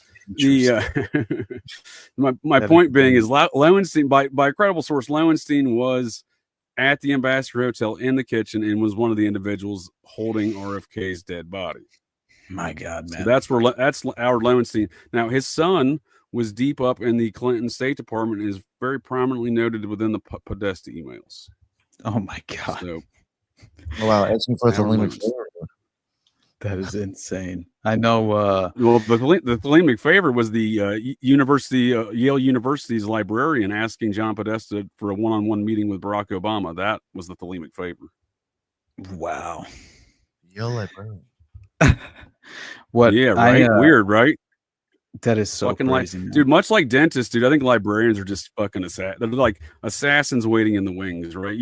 Austin. You've probably seen a lot of this weird dentist activity around a lot of these cult networks, right? Specifically around Manson and hypnotists, dentists. There's a lot of creepy little weird professions. You may not think like that's a dangerous person, but Tim McVeigh as well. I found something very interesting on McVeigh recently, but. I'll pull that here in a moment because it was very interesting to see that one of the MK Ultra facilities that was being utilized for the modern operation was basically he was working security there after he came back from the alleged Gulf War and then had his run in with the special forces and dropped out of the training allegedly, even though he told his sister that obviously he and a select few their social security numbers were called out when they were in formation one day after they took these various tests and psychological tests, and he had scored very high on this test. And so basically he had been recruited into covert clandestine domestic operations, and this was the moment that this occurred. But it's very strange because it seems like he had told individuals who, in I think it was David Paul Hammer or Paul David Hammer. I always mix that name up, but one of the inmates on death row who he served time with, he told him that he essentially, he would not die. He had in the large molar, I think is where it was, in his tooth, he had basically been microchipped, he claimed, essentially through this process, and that he would effectively be rescued by his, basically they would give him a counteracting dose that would basically counteract his end of life moment when he was executed, and then he would be ushered off. Which obviously, if you know the details of kind of how they misdirected the public to the hearse and everything that happened with his body. Please get into some of that. It's very mysterious. Folks like to think it's cut and dry, and it's not, is it? It's fascinating stuff. But the whole reason I even brought it up was because I found out about this there's this insane series of photos that were in basically in Time magazine in this, it's very strange because it seems like this has a direct tie-in to Sirhan Sirhan basically being, so Henry Luce ran Time whenever these pictures were taken, where they were in, apparently they were in Grand Central Park, right? And they were basically they were basically it was for this skate issue where all these, like, it was strange, they were all brown people, and they were, and like Sirhan Sirhan was one of them, seemingly, with the individual bus boy who was basically the first to be on RFK's body in the pantry of the ambassador that night. And so he was also in that same picture years before, just a few years prior to I believe it was in 63 or 64 when the pictures took place. But it's fascinating stuff. And yes, Sirhan's got a lot of interesting connections, doesn't he? Besides Rosicrucianism and whatnot, and everything else, in that 1974 INS report placing him. So I want to just ask your opinion on this. Placing him at the scene of the Tate Polanski home doing sex magic rituals with an English, quote unquote, English satanic cult. That's the process. So that would be circa late May or early, presumably late May of 1968, according to that report. But the process, that's what I'm saying. This journey into America, back to the process, they don't, it's always mired in mystery and typically false facts. So, one of the things I know Dana Dudall turned up was them calling themselves the process far earlier. I believe it was in a corporate document dating back to 66, I believe, in the UK. Now the corporation's name wasn't the process, but the opening sentence of the corporate document say this is for a group that calls itself the process. Interesting.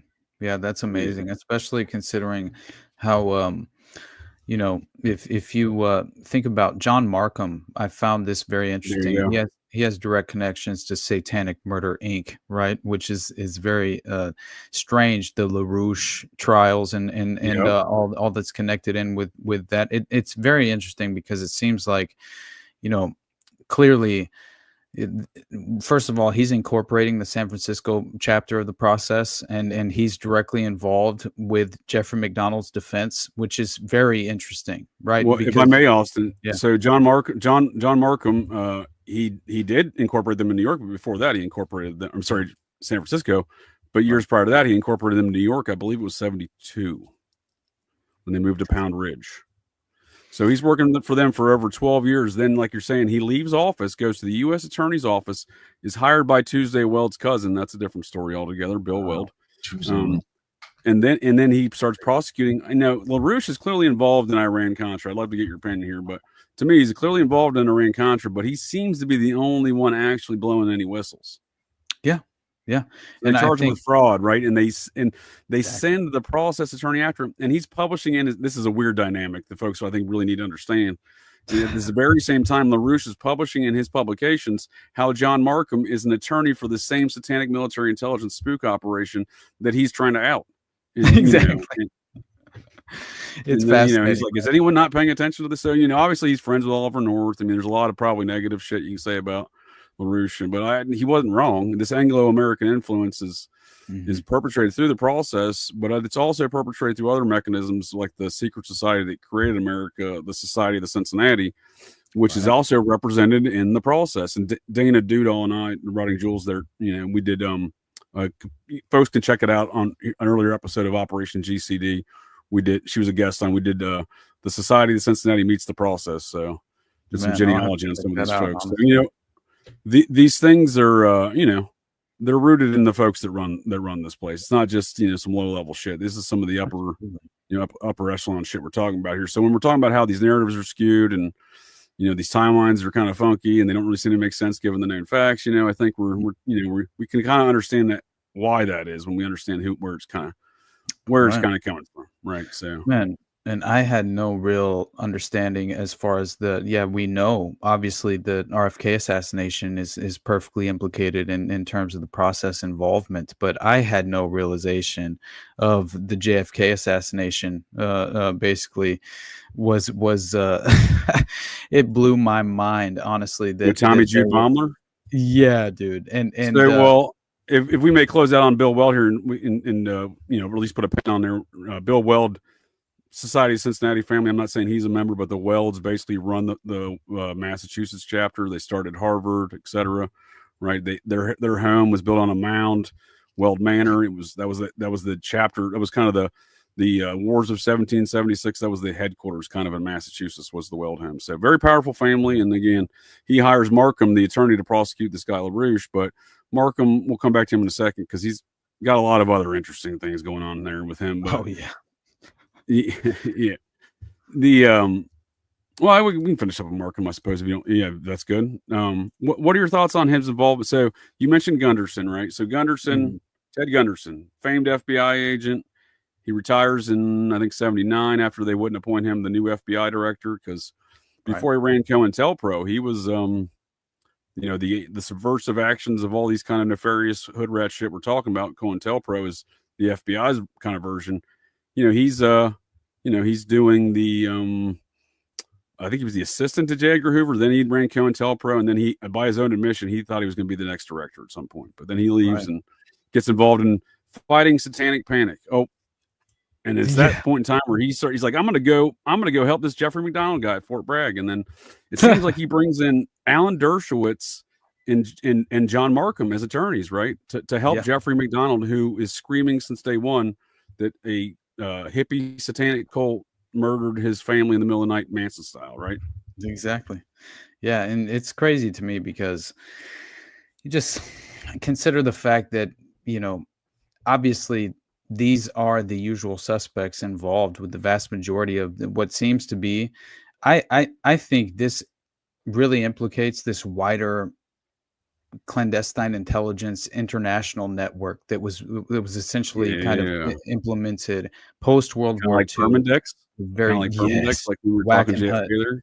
Wackenhut's the same thing in my mind. Permindex, you see a guy that is allegedly a member of the process on its board. So, obviously they're not the process yet at this point in time with Permindex, but in the early 60s when Jim Garrison's investigating specifically and charges board member Clay Shaw, right, in the famed Garrison investigation and JFK assassination. Clay Shaw's associate, besides mafia boss Joseph Bonanno, was on that board, was Roy Cohn, who David Berkowitz would identify as a member of the process. Hold on. Say that one more time, because David Berkowitz, you already know, was claiming that Roy Cohn was running human compromise operations in his home in Massachusetts with these various parties that he was having, and that the process was providing young children for those very parties of sexual for sexual blackmail.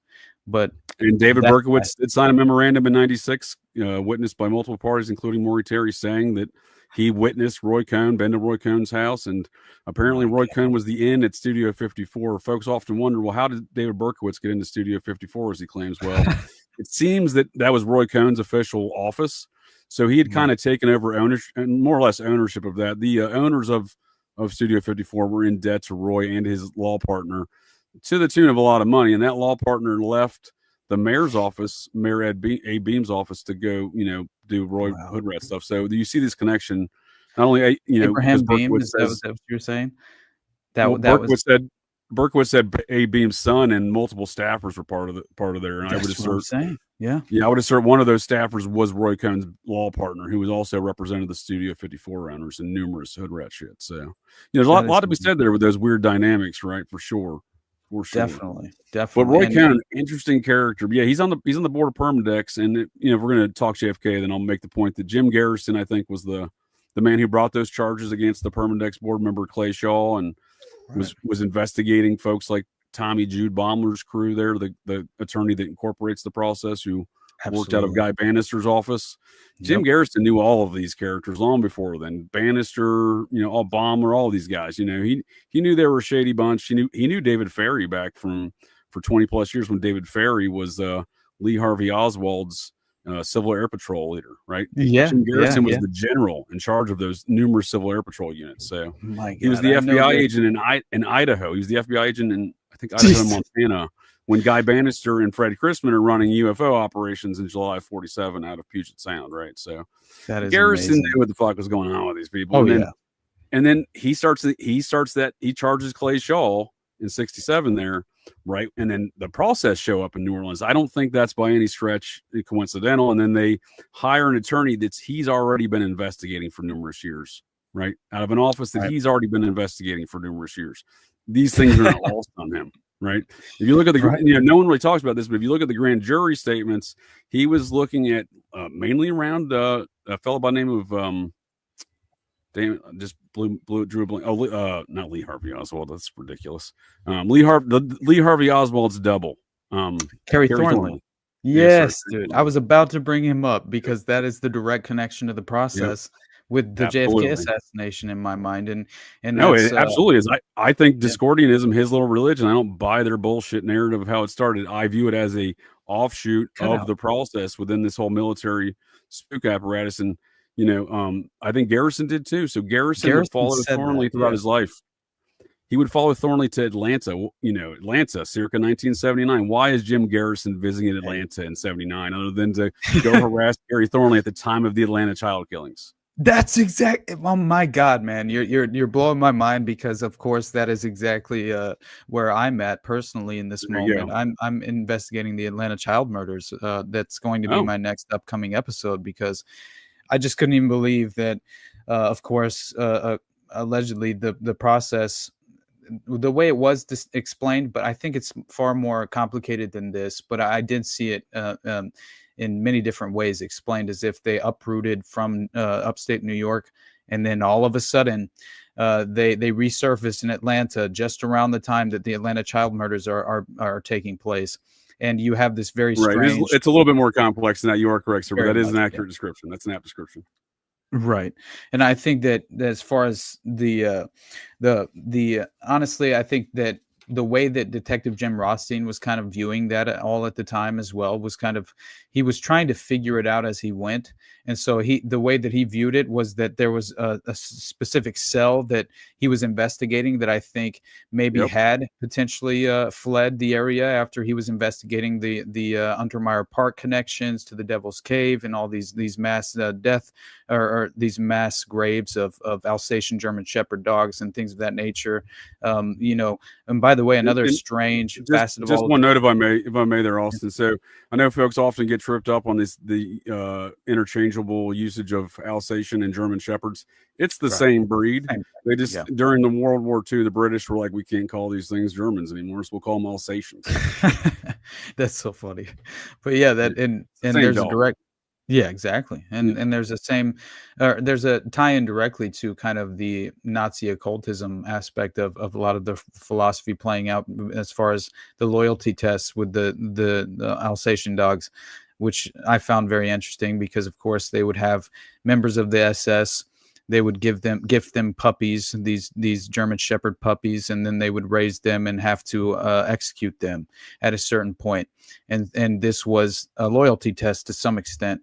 And of course, another aspect of kind of, I think it was far more than that, because I think that animal sacrifices and blood rituals are actually a far more of a part of kind of the approach of the occultist mindset and philosophical, in my mind, they were exercising this occultism within the inner circle of the SS, and that was very obvious. Yeah, I mean, you have.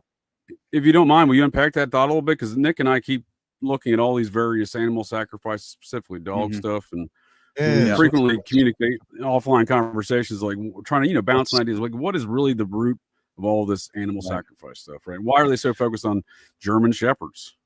Yeah, it is very strange. And by the way, remember that story of Rudolf Hess, like apparently putting on the robe that had all these ancient runes all over it, and he's having these like magical wars with Aleister Crowley at the time, allegedly, and that he like decides that he's going to board a Cessna essentially and fly into the UK, and he gets shot down over the UK airspace and it was put instantly into prison. But it was a very strange he was going to meet with the British Royals there, right? Because there was the British Royals who were supporters, right? That was the story, right? Yeah, that's want to meet King Charles' uncle, right? Exactly. And but again, it's like with the strange stories in terms of these Alsatian dogs, it does seem like it was one, it was far easier to, of course, you know, get access to these animals that wouldn't have any sort of real tie to anyone looking out for their well-being or concerned about the ultimate consequence of what might happen to the dogs once they were actually taken in by the organization and utilized for the blood ritual sacrifice. So I think that's one aspect of it. It's easier to get a hold of animals, but specifically the German Shepherd dogs. I think that is where you have the strange Nazi occult tie-in. And again, I haven't gotten any sort of like straight answer as to the reason why this specific breed, other than they believe that it is the most human-like because they're very intelligent and they have essentially this is the best that they can do is get closest to a human sacrifice is through the Alsatian dog. So that was interesting to me. And that again, is interesting. I think the mad scientist of the Occult Rejects here, Lisa, has proposed a similar hypothesis regarding these are some of the there was some level something in the blood with how they get connected to folks, but there was some function with dogs that they had a higher concentration of some chemical released in the bonding. I think I'm not a scientist. Yeah. She had a very. I'm doing a horrible job. She had a very scientific explanation for these things. So it sounds very. But I think these are what you're saying is kind of in that line with that. I think there's something. That's what I was getting out of it too, as well. Yeah, I think so. And I remember that Maury Terry brought up that Stanley Baker, right, the cannibal, who that always blew me away because this was all in kind of context. The context was describing these further underground chapters of the process and spin-off groups that were kind of using other names at the time, but were being well established in all throughout California, basically, and precisely, and they were finding. Basically, these authorities began to find all of these mutilated and decapitated or exsanguinated dogs is what was being discovered. And so absolutely. And I always challenge folks who question these things. I'm like, just go on, look at newspaper searches specifically for Putnam and Westchester County in the 70s. You're going to find an inordinate, just a wild amount of 40 dead German Shepherds found at one time. I think is one newspaper article, right? Like one, the remains of 40 dead German Shepherds, right? Yeah. And that's what really was so crazy about Detective Rothstein being tipped off by his CI, by his criminal informant at the time, because he shows up in Untermeyer and he just discovers this mass grave of German Shepherd dogs. And instantly, I believe there was a building that was affiliated with the process, the local chapter that was very near that area where he discovered that mass grave of German Shepherds that were near the area of the Devil's Cave, which made a lot of sense, especially because out of the Carr household, it did seem like there was some sort of intelligence operation being conducted through the Carr household that were connected to, John Carr, and they were all connected into the Magical Child bookshop or whatever it was called that John Markham was a part of. I think at a certain level, if I remember, he was actually a part of that business that was being ran through that bookshop, which I thought was interesting. Well, that's interesting because Berkowitz identifies Herman Slater, the owner of that bookshop, as a member of the process and the children offshoot of the process. And, Maury Terry would famously go on TV, debating Herman Slater numerous, Maury Povich kind of shows there in the early 90s. Herman Slater was like, oh, it's all satanic panic. Well, now you can see why he's saying it's all satanic panic. And I wonder at what point in time Maury was like, what the fuck? I knew that asshole was a member of the cult. But, before we get back to Markham here in the 80s and the McDonald case in Gunderson, while we're on the Atlanta child killing stuff, and also on the cars, Dana Rotting Jules has done a great job at documenting the Scientology connections, not just Michael with the cars, and asking, bringing up some legitimate questions around some of those activities there with the answering service, etc. But oh yeah, in regards to Atlanta, are you familiar? This is actually from her Wayback Machine files that she's got listed on her link tree. Are you familiar with this report from the Kelly private detective company? I'll make it bigger. In regards to the comparisons of the Atlanta child killings and the Son of Sam murder, since you were talking about both. No, I don't think I've seen this. Bring this up. It's called, that ain't it. It's called the. Let me see if I can get a bigger. Here we go. The G. Kelly, and this is the cover letter for the report. We'll go over some of the details. This is the March of 1982. So this is like right at the end of the Atlanta child killings, right? What was the dates on those? Yeah, that is exactly the dates. I mean, honestly, if you as far as it was 79 to 81. So yeah, that's perfect timing. You know what I mean? So apparently this G. Kelly and Associates, this is a big kind of a corporate kind of PI firm situation. They, I used to run a PI firm, but it was just me. So it's nothing comparatively speaking, but, enclosed, please find an addendum to our original report on the Atlanta child murders. Our office is constantly receiving and developing new information relating to all aspects of this case, including videotapes, which will be of interest to you. So apparently they were hired to, to investigate the Atlanta child murders. And again, this is a firm out of Kingston, New York. So my God. And again, they were in their report, they compare the Son of Sam and Atlanta child murders. I'm sure Maury Terry was connected to these folks contemporary to this time, but I'm just saying, like, it's new information for many people, Oh yeah.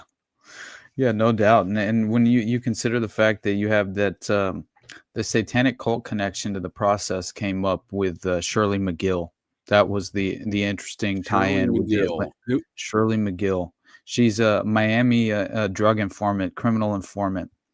She is the one who basically claims that there is this through Parnell Trahem is essentially she had a boyfriend who was tied into. Not only was he abducting children and kidnapping children for the local chapter of the process, and tied into the Wayne Williams network, which is really just Michael Thieves, right?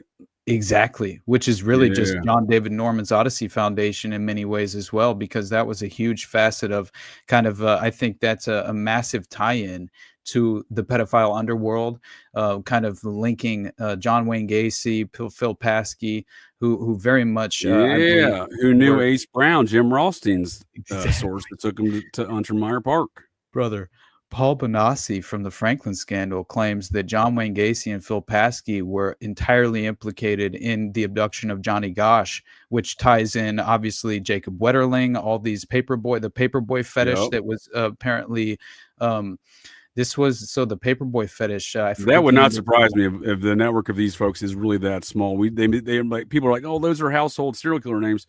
There's no way they're all involved, but that's why they're household serial killer names to dispel the actual narratives for what's going on here, right? Exactly. Nick's a former magician there. He would agree with me. Probably that's all part of the magic show, right? Selling this false narrative, right? Real details, real people, false narrative surrounding it to package it improperly, so you'll never understand. That's what I think. Besides the legal stuff that the process church is doing, I think the occult side of that is also helping sell a different image to the public of what's really going on. And you need magicians for that. Absolutely. CIA love magicians too. Oh man, I've seen many different claims. Now, I do believe that there's obviously, a major. At least there is definitely a group of individuals involved and affiliated with the cult networks that obviously believe this ideology and practice this philosophy and truly, genuinely, authentically are pursuing, these principles, but these occult principles. But I also definitely believe that there is an aspect of this that is provided for deliberate deception, that is attempted to kind of throw the average individual in the just as far as the mass public is concerned, the general public, they will view this and dismiss it at face value because it seems so extraordinary, right? Yes. Yeah. You know what I think? They're so good at it now that they make money off of the bullshit story that they're even selling to the public. Oh yeah, Nick's done a good job of tracking that. He's on to something with that for sure.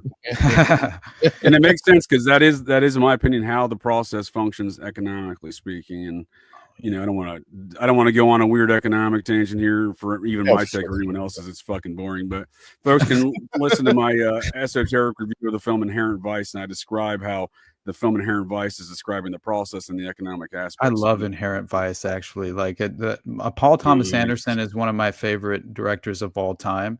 Now, I'm not at all, kind of like giving a character analysis of who I think he might potentially be as an individual. But I do think that his artwork, I hear you. I hear you. Yeah, I do the same. I approach it the same way. Like I like to watch Tom Cruise play a tall man who knows how to fight on TV. Yeah, like, right.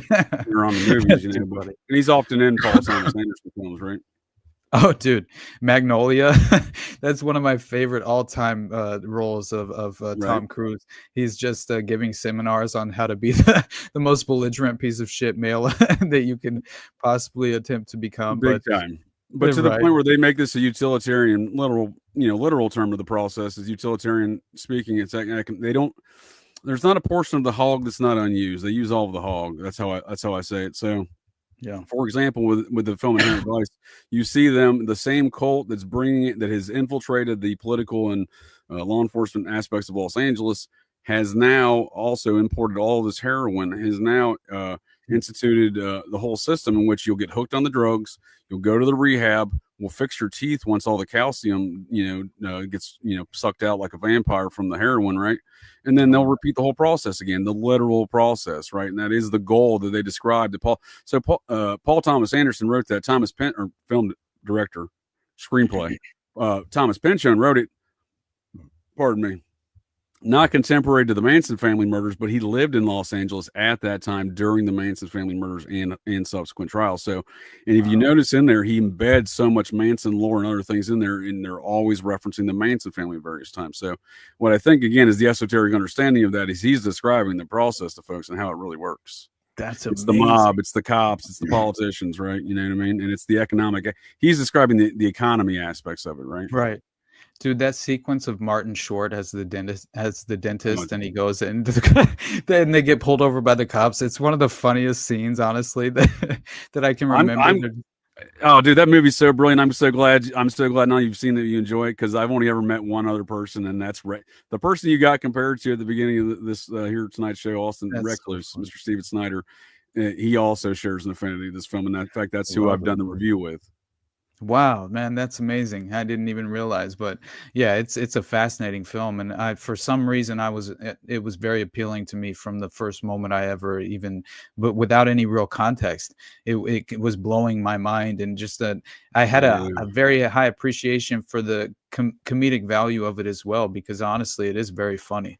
But it's literally what you're saying is it's music in my ears. It's literally the same thing I think about the film, and a lot of people shit on the film. Like it's my favorite. It's possibly my favorite movie. It really is. I love it. I guess I was a former, after I retired from the Air Force, I ran a private detective agency for 4 years, and so at a very like molecular level in my DNA, like a pot smoking PI detective, involved in this shit. Like, of course I'm going to enjoy that film. What are you talking about? Right, exactly. The fog sequence with Owen Wilson, and it's like the whole It's a brilliant movie, dude. Super brilliant movie. So as we're on the subject, so you see Wilson in this kind of COINTELPRO situation, right?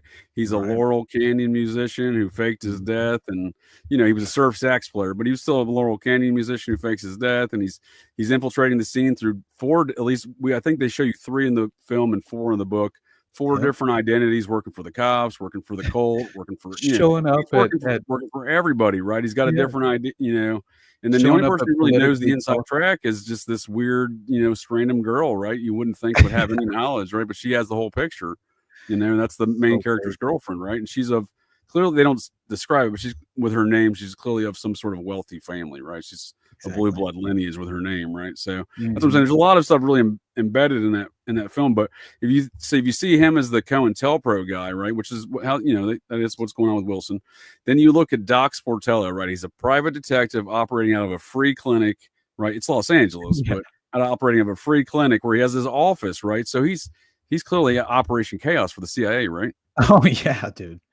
Yeah, and then Josh Brolin's character as well, which is just that's one of my favorite. I'm a big Brolin fan since Goonies, but that's one of my he absolutely kills it. Nick, have you not seen this film at all? It's it is obviously not designed necessarily to be a comedy, but as Austin pointed out, it's quite comedic. Very much so. It is, and it also provides a window into how clandestine operations work domestically, and how they kind of utilize these assets, put them into position.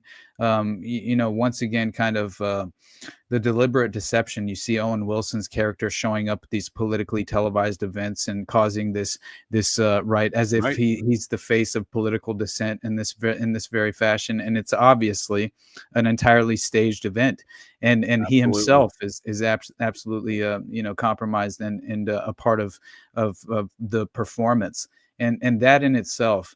I'd like to ask you guys, because I think you're both probably very much kind of like attuned to this level of just the way we should kind of engage with reality itself, which is, what are your thoughts on this sort of intersection that I always seem to find myself at, where it's like the intersection of culture creation, social engineering, covert intelligence, clandestine occult ideologies that are clearly attempting to stay below the surface of public awareness, and then this strange, like, you have the intelligence operations kind of utilizing this esoteric occult doctrine and these ideologies, again, essentially subconsciously initiating people using various methods of that is where drinking that Kool-Aid also. I agree, man. Exactly. Hey, whenever you even I think that's a great question. I know it's something Nick and I certainly discuss. I apologize, Nick. Go ahead. But I was saying we definitely talk about these subjects for sure offline, right? Yeah, whenever you see like institutions or places that are known for like putting shit out there, there's always like an occultist like involved. There's always like a government person attached to it. And then like the thing is, some things I do wonder about. Like I even wonder with like especially with like the process. I do wonder if like it's like some of these, like a lot of times you also see like these things that they're doing on the side that's like making money illegally. Like are these like things that you're even doing to fund what you're doing, even though like I'm sure the government, say CIA or someone's already fucking funding it. No, you're making it weird. That great point. Offshoots of like them somehow making illegal money too. It's very weird. No, that's a great point. That is kind of how this money laundering Iran Contra operations go with these matters, and what I would again assert is kind of going on with the Idaho Contra situations. But when I say we talk about these things offline, I mean like literally like an hour, like 2 hours before the show started, Nick and I were having a conversation, literally talking about how there's always these occult magicians involved in all these spook operations. They're the ones that are selling you the magician's distraction and packaging things in the way that folks will never truly understand what occurred there. Absolutely, man. And were you listening to that conversation, Austin? Is that why you asked that question? Because that's literally like right now. I'm just joking, but I'm saying like literally like we talked. It may not even been 2 hours, may have been an hour. Like that's literally it's nice. It's nice to hear other folks reaching that kind of same conclusion with things, because to really, I mean, obviously, even within conspiracy culture, I think a lot of folks still chase the shiny object. You know what I mean? Man, that is very, yeah. That I think that, I don't. It's kind of, it's something that's very refreshing to be able to have a conversation like this, man. Like I appreciate you guys very much, because this is why I started a podcast. Awesome. Yeah. I was so desperate to have worthwhile conversations with people who are passionately and objectively pursuing the truth, like for sure, man. That's the ultimate objective. I just want to conceptually outline these things for myself to where at a fundamental level where I can kind of like engage with reality in a way where I feel like it makes, as far as just, I feel like it actually applies, and it's not a part of the manufactured delusion, right? I want to opt out of that. Right. And so that deception alone, at every level I want to reject, and so it's just, again, something that breathes new life into me every chance that I have to have these conversations, because it's like, man, I was spinning off the planet just alone, like trying to workshop these ideas and vomiting vomiting the ideas onto my wife while I'm pacing in the front room. Like that, basically that was my lifestyle. I mean, what you're describing, Austin, is precisely why Nick and I even started this Friday show, was again, because there's we don't have any really agenda or plans, or we just, whatever the guests of whatever podcast host or content creator we're having on that week, whatever they're interested in is usually where we kind of start off. But I mean, we ventured into weird territories, and we're saying, largely where we were planning on tonight, because again, this is all very much within the same sphere of what we're talking about. That's a process term. If you read their incorporation documents, the spheres that's their regions. But no, it's great stuff, man. I appreciate. So again, that's why I started a podcast as well. Back actually, I just surpassed 9 years, despite I had an intermission for like 2 years where I was only doing kind of guest appearances on shows. Like you mentioned, William Ramsey. I've been a big fan of his work for many years, and I love William. Was a frequent contributor on there for many years. In fact, he's recently posted some of his old episodes where that 2-year hiatus. We did a whole series on sci-fi and how that came from L. Ron Hubbard's little crew, where they were all members of the Agape Lodge with Parsons and Hubbard, and then they were all early Scientologists.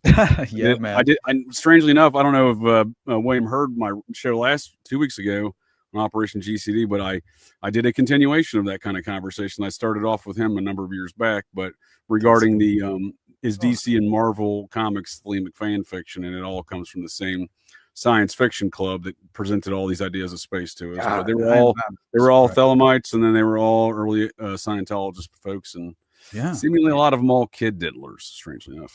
Which again, I think goes back to these kind of Crowley concepts of rooted. I'm not saying it's all ritual magic. I'm saying, there is a bit of that within their thought process. That's part of their religion, I think.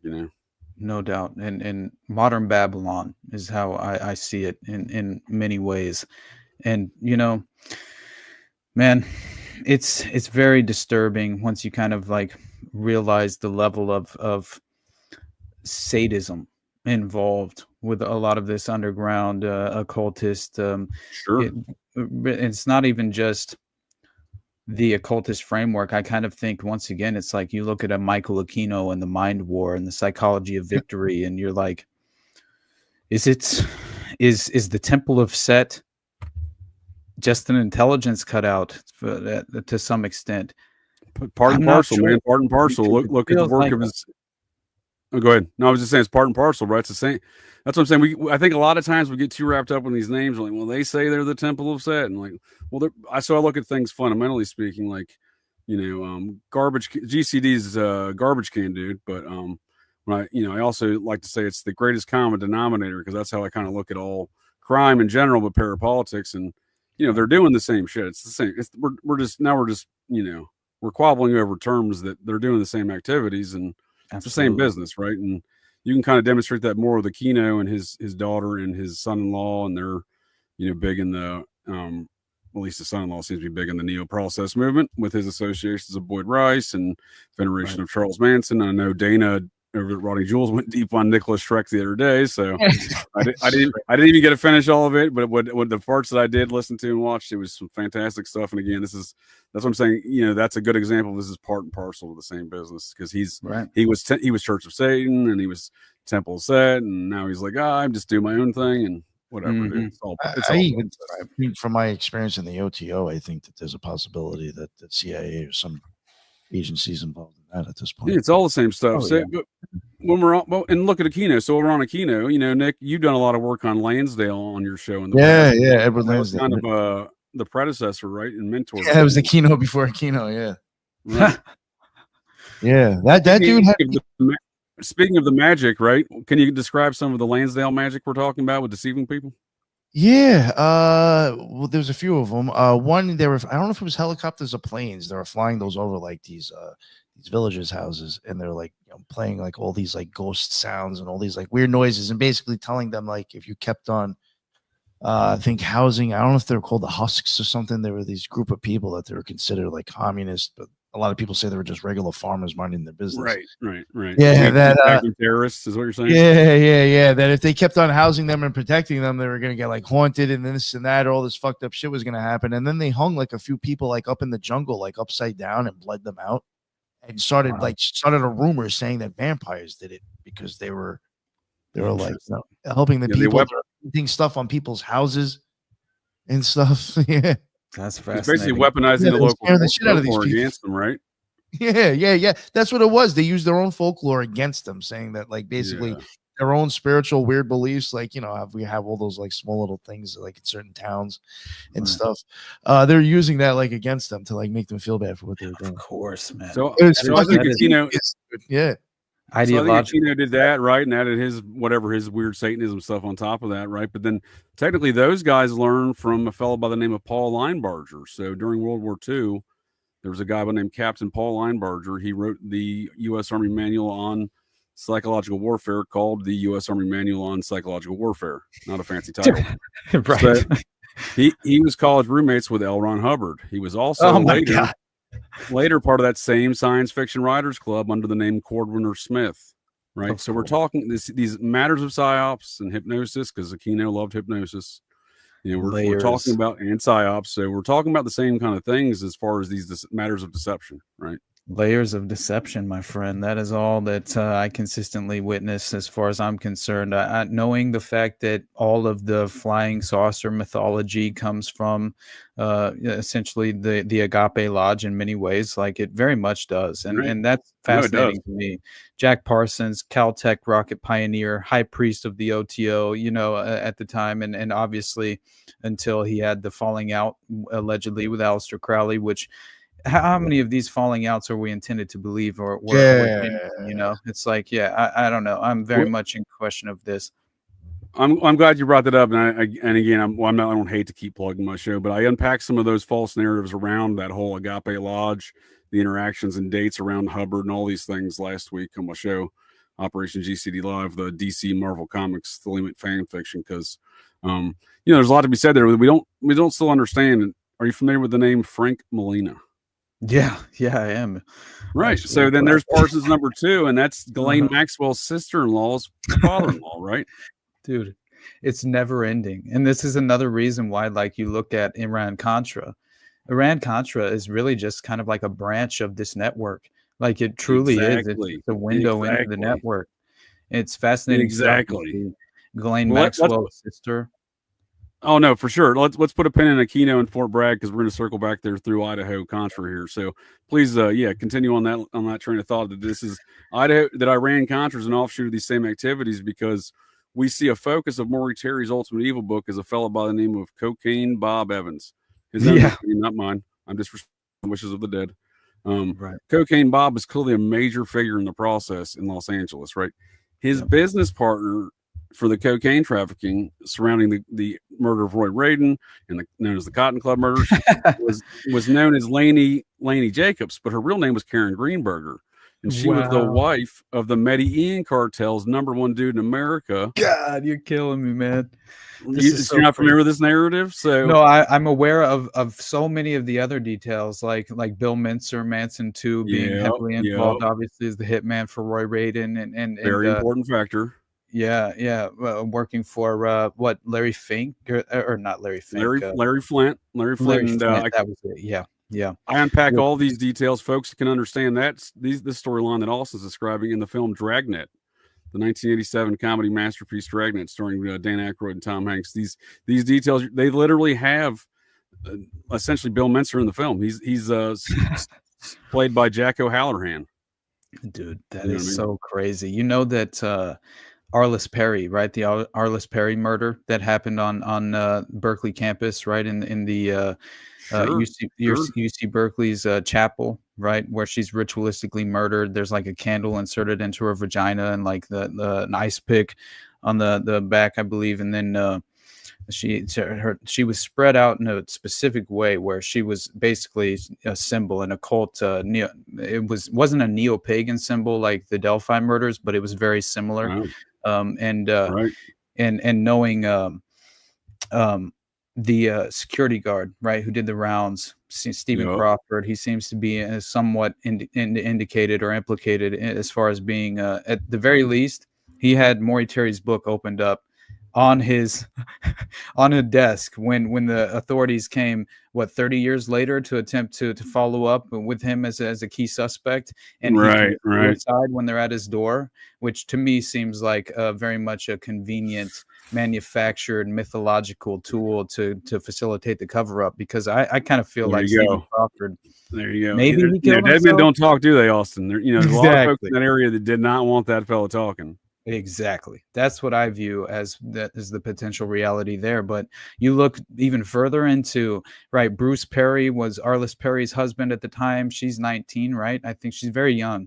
And he's very young as well. He's covered in blood when the authorities find him. He claims he had a nosebleed. And it turns out Bruce Perry later on, yeah, that's William Mincer, right? Good luck finding photographs of him not from the newspaper and not from his one mugshot from 2000. They don't have you can find his name in the prison system, him and Greenberger both, but they ain't got no photos of either. It's been erased. You know what's crazy though? Went the way of Houdini. They said, "Poof, we don't need any more Bill Mincer. We don't need any more Manson too. No, you don't need to learn about these things." By the way, he was tied into. It was either Magic Island or the Wonderland Club. I think it was the Magic Island. Castle, I believe. Or no, you're right. No, Magic Island. I think it was the name of Magic Island. Hypnosis place, right?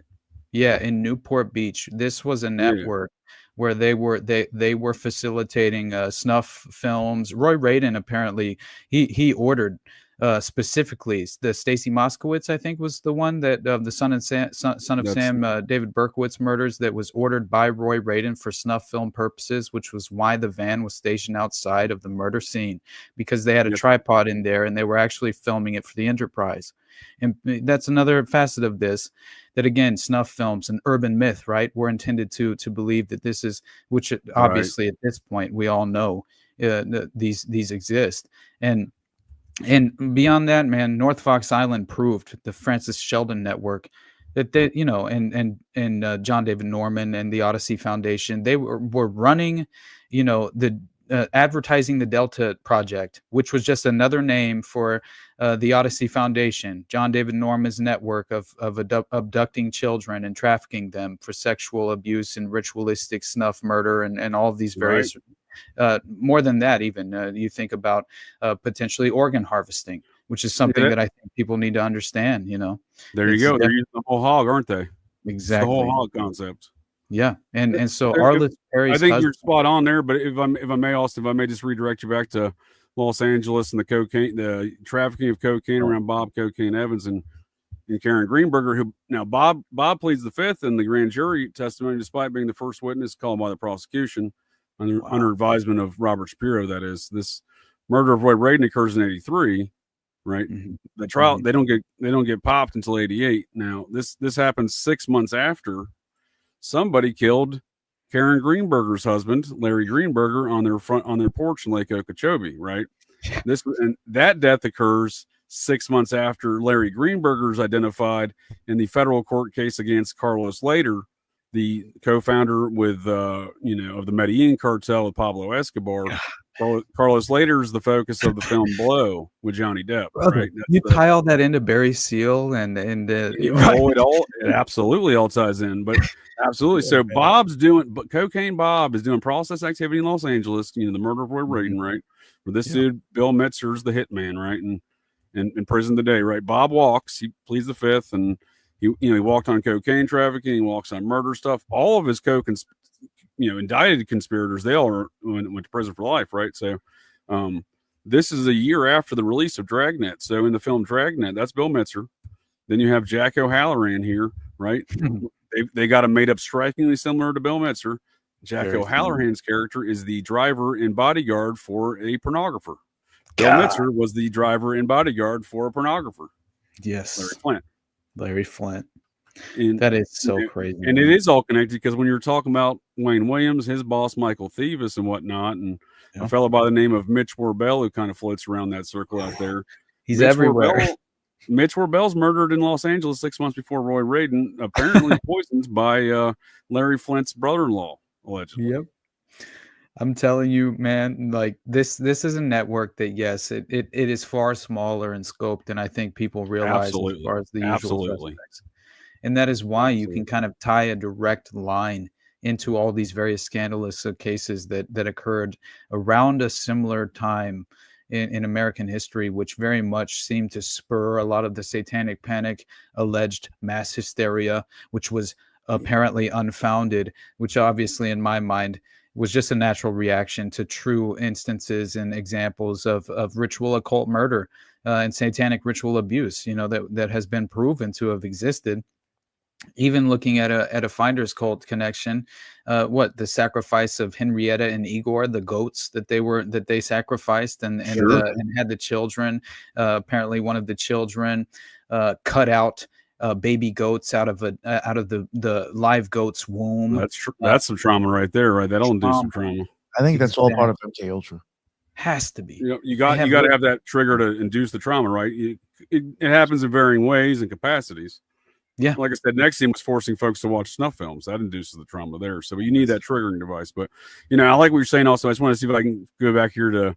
I just want to hammer home that point that you're already hitting on. I want to hear more of your thoughts on with this Iran Contra stuff, because Cocaine Bob's doing business with a Medellin cartel around the Roy Raiden murder, but that does not really get that recognized, right? Karen Greenberger is the wife of the Medellin cartel's #1 dude. He's found out in later's court case. He gets popped 6 months later. She's now the #1 suspect in that murder. Why she wasn't then, I don't know. But when she's questioned by police 6 months after that murder, she thinks that they're talking to her about her husband's murder, right? When she's not thinking they're talking about Roy Raden's murder that occurred 5 years prior, right? Yeah. And all of these things are being prosecuted by a fellow by the name of, damn it, I just forgot his name. Charles Manson's friend, who solicited Charles Manson to get on the defense team back in the 1972 trial of the Manson family. He later became the district attorney of Los Angeles. Not Bugliosi. No, he was not. He wasn't in the office there during Bugliosi's time. He was a defense attorney in the Manson trial. He was friends with Manson and asked Manson, "Hey, get me on as one of the girls' defense attorneys." Wow. I think he was defending. Instead of me guessing, let me just look it up. It's Ira.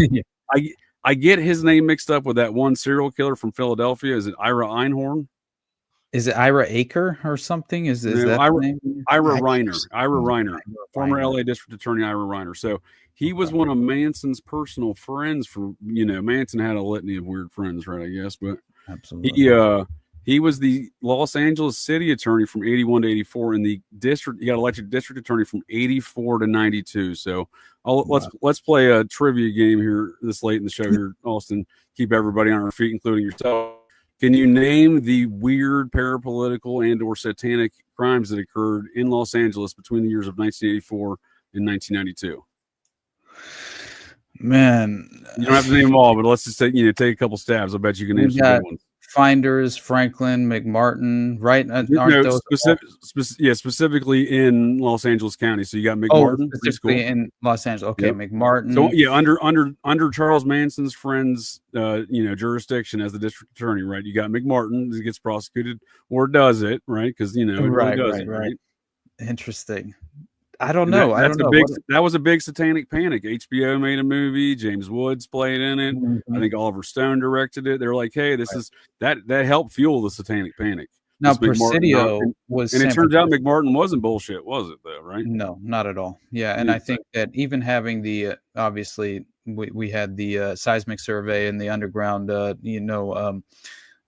survey of the tunnels that were clearly filled in with foreign dirt, which obviously they had built-in tunnels to what was described as the neighboring properties, where they would then utilize as far as yes, they had occult rituals underground, but for the vast majority of what they used the tunnels for was to take the children in real time, in daylight, right when they're supposed to be at the actual preschools. They would then kind of traffic them through the underground tunnels. They would pop up in a let's say a neighboring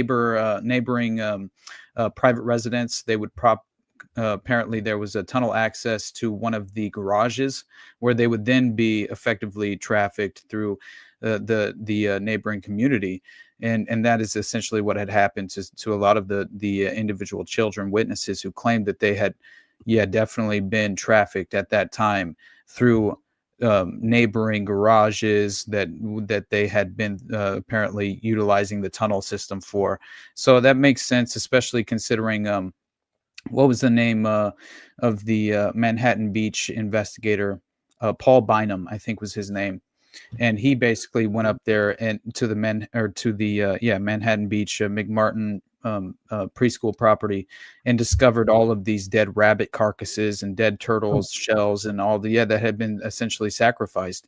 And so he was just kind of corroborating a lot of that evidence. And then it turns out just before he's set to testify, he allegedly shoots himself or commits suicide. And apparently his entire family and everyone close to him says that he had everything to live for. There was no reason for him to have done this. He just had a newborn baby. He was in every way,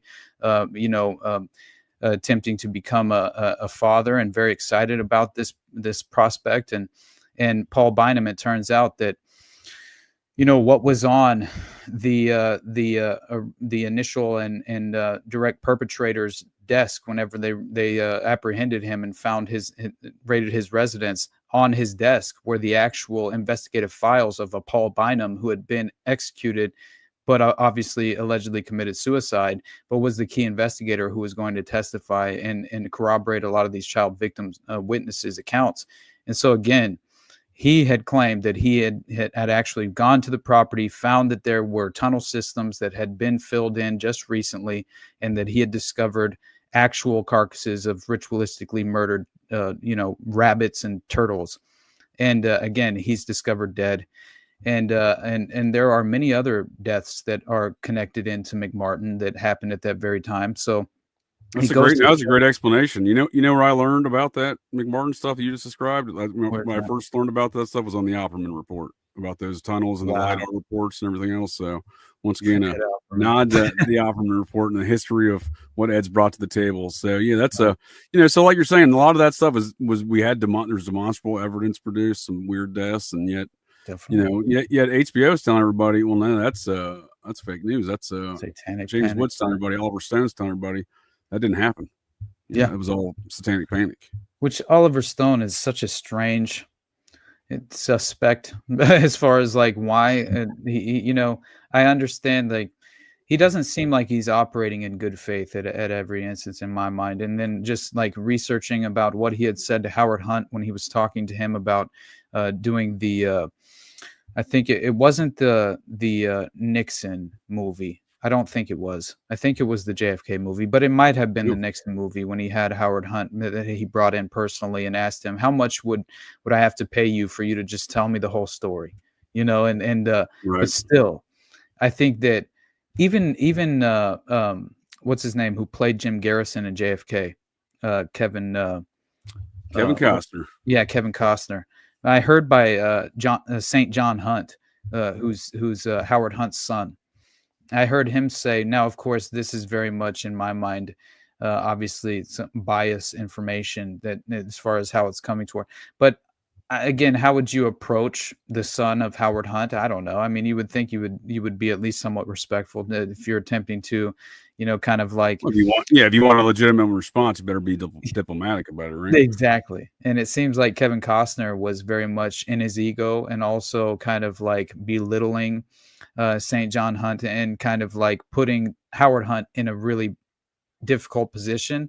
So they kind of backed out of offering, kind of more of the details that they would have provided otherwise, which I found interesting. But still, he does play some weird roles, doesn't he? He does play some weird roles. Absolutely. So, steering us back to this Iran Contra business, Fort Bragg, Michael Aquino coming out of there, the McDonald murders, right? We were talking about with the processing, seemingly processing, Gunderson, Alan Dershowitz, and, of course, the process attorney himself, John Markham, helping cover this, and Tuesday Weld's cousin, Bill Weld, the U.S. attorney, being involved in that mix. All these folks helping cover up that end of this kind of narrative, it seems, right? As Jeffrey McDonald still sits alive and well, Green Beret doctor, who, again, professes innocence from day one, gets prosecuted, I think, 7 years after the fact, right, down there at Fort Bragg. And, that was really a fertility death ritual in a way as well, right? It wasn't only they're prioritizing and targeting him because he was willing to basically, he was described as a golden boy, where he which is interesting by even the military brass at the time, right, who were working at Fort Bragg. And it seems that he was moonlighting and working at another hospital. I forget how far away it was from Fort Bragg at the time. Dude was hard charging, man. He had a lot of good things folks said about him, for sure. Yeah. And I mean, there were two heroin addicts who brought in an individual who overdosed, and to that very hospital he was moonlighting at. And he had you know, just kind of a status quo policy in place where if this occurred, they would notify the authorities, the local authorities. And so this was a huge problem because the individuals who brought in this guy who had overdosed were affiliated with the local narcotics distribution aspect of the covert operation being conducted in Fort Bragg at the time, which were connected to what was called the cadaver connection. And this was very interesting to me because I didn't realize until I had stumbled across Prince Beasley, this retired Fayetteville, North Carolina police detective officer who had a criminal informant by the name of Helena Stokely. And she was his informant, I believe, from like 68 to 72.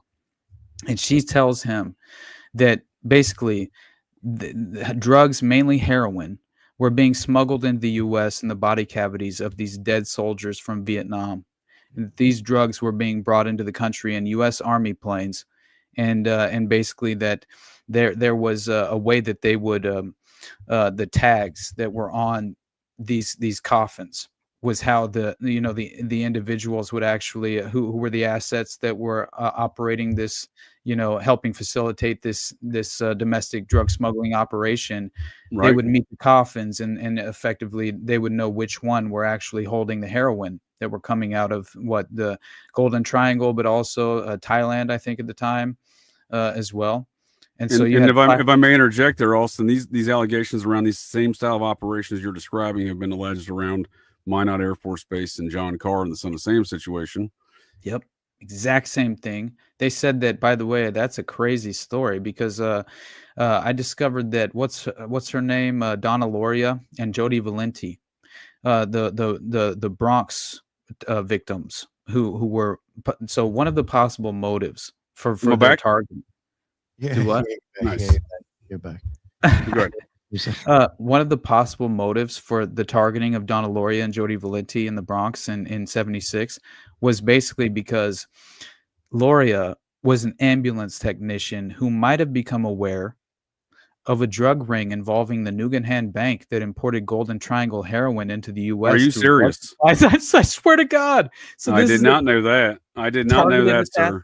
Right? And there we are back to Idaho in more drug trafficking, these processed satanic crimes, right? And around all of these. And then we're back to Idaho with Nuganhan Bank, aren't we? Because John Michael Hand, Green Beret, used to work for Lansdale and the the military assistance or whatever, component over there, doing those operations, Nick, that you described. Yeah.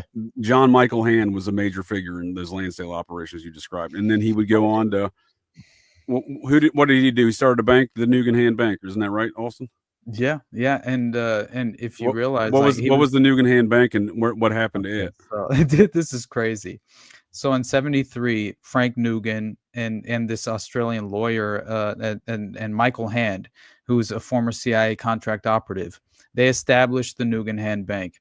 And this is just fascinating to me because the Nuganhan Bank was involved in helping the CIA in covert arms deals with contracts and contacts with Angola, which again, keep in mind, Jonestown, right? The Angolan rebels trained at the Jonestown site, which was a black site to begin with, to train up the Angolan rebels.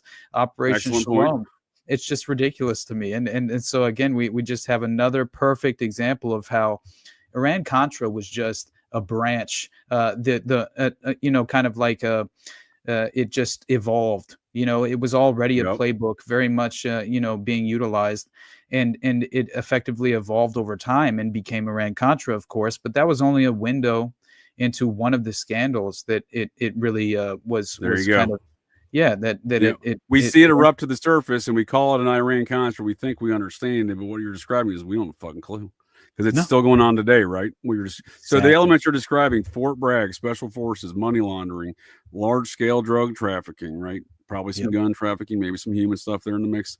All of these things are surrounding these Idaho 4 murders that occurred on November 13th, 2022, right? Wow. They're all fraternity and sorority students, and the Greek cultures up there are long steeped in a large-scale drug trafficking network.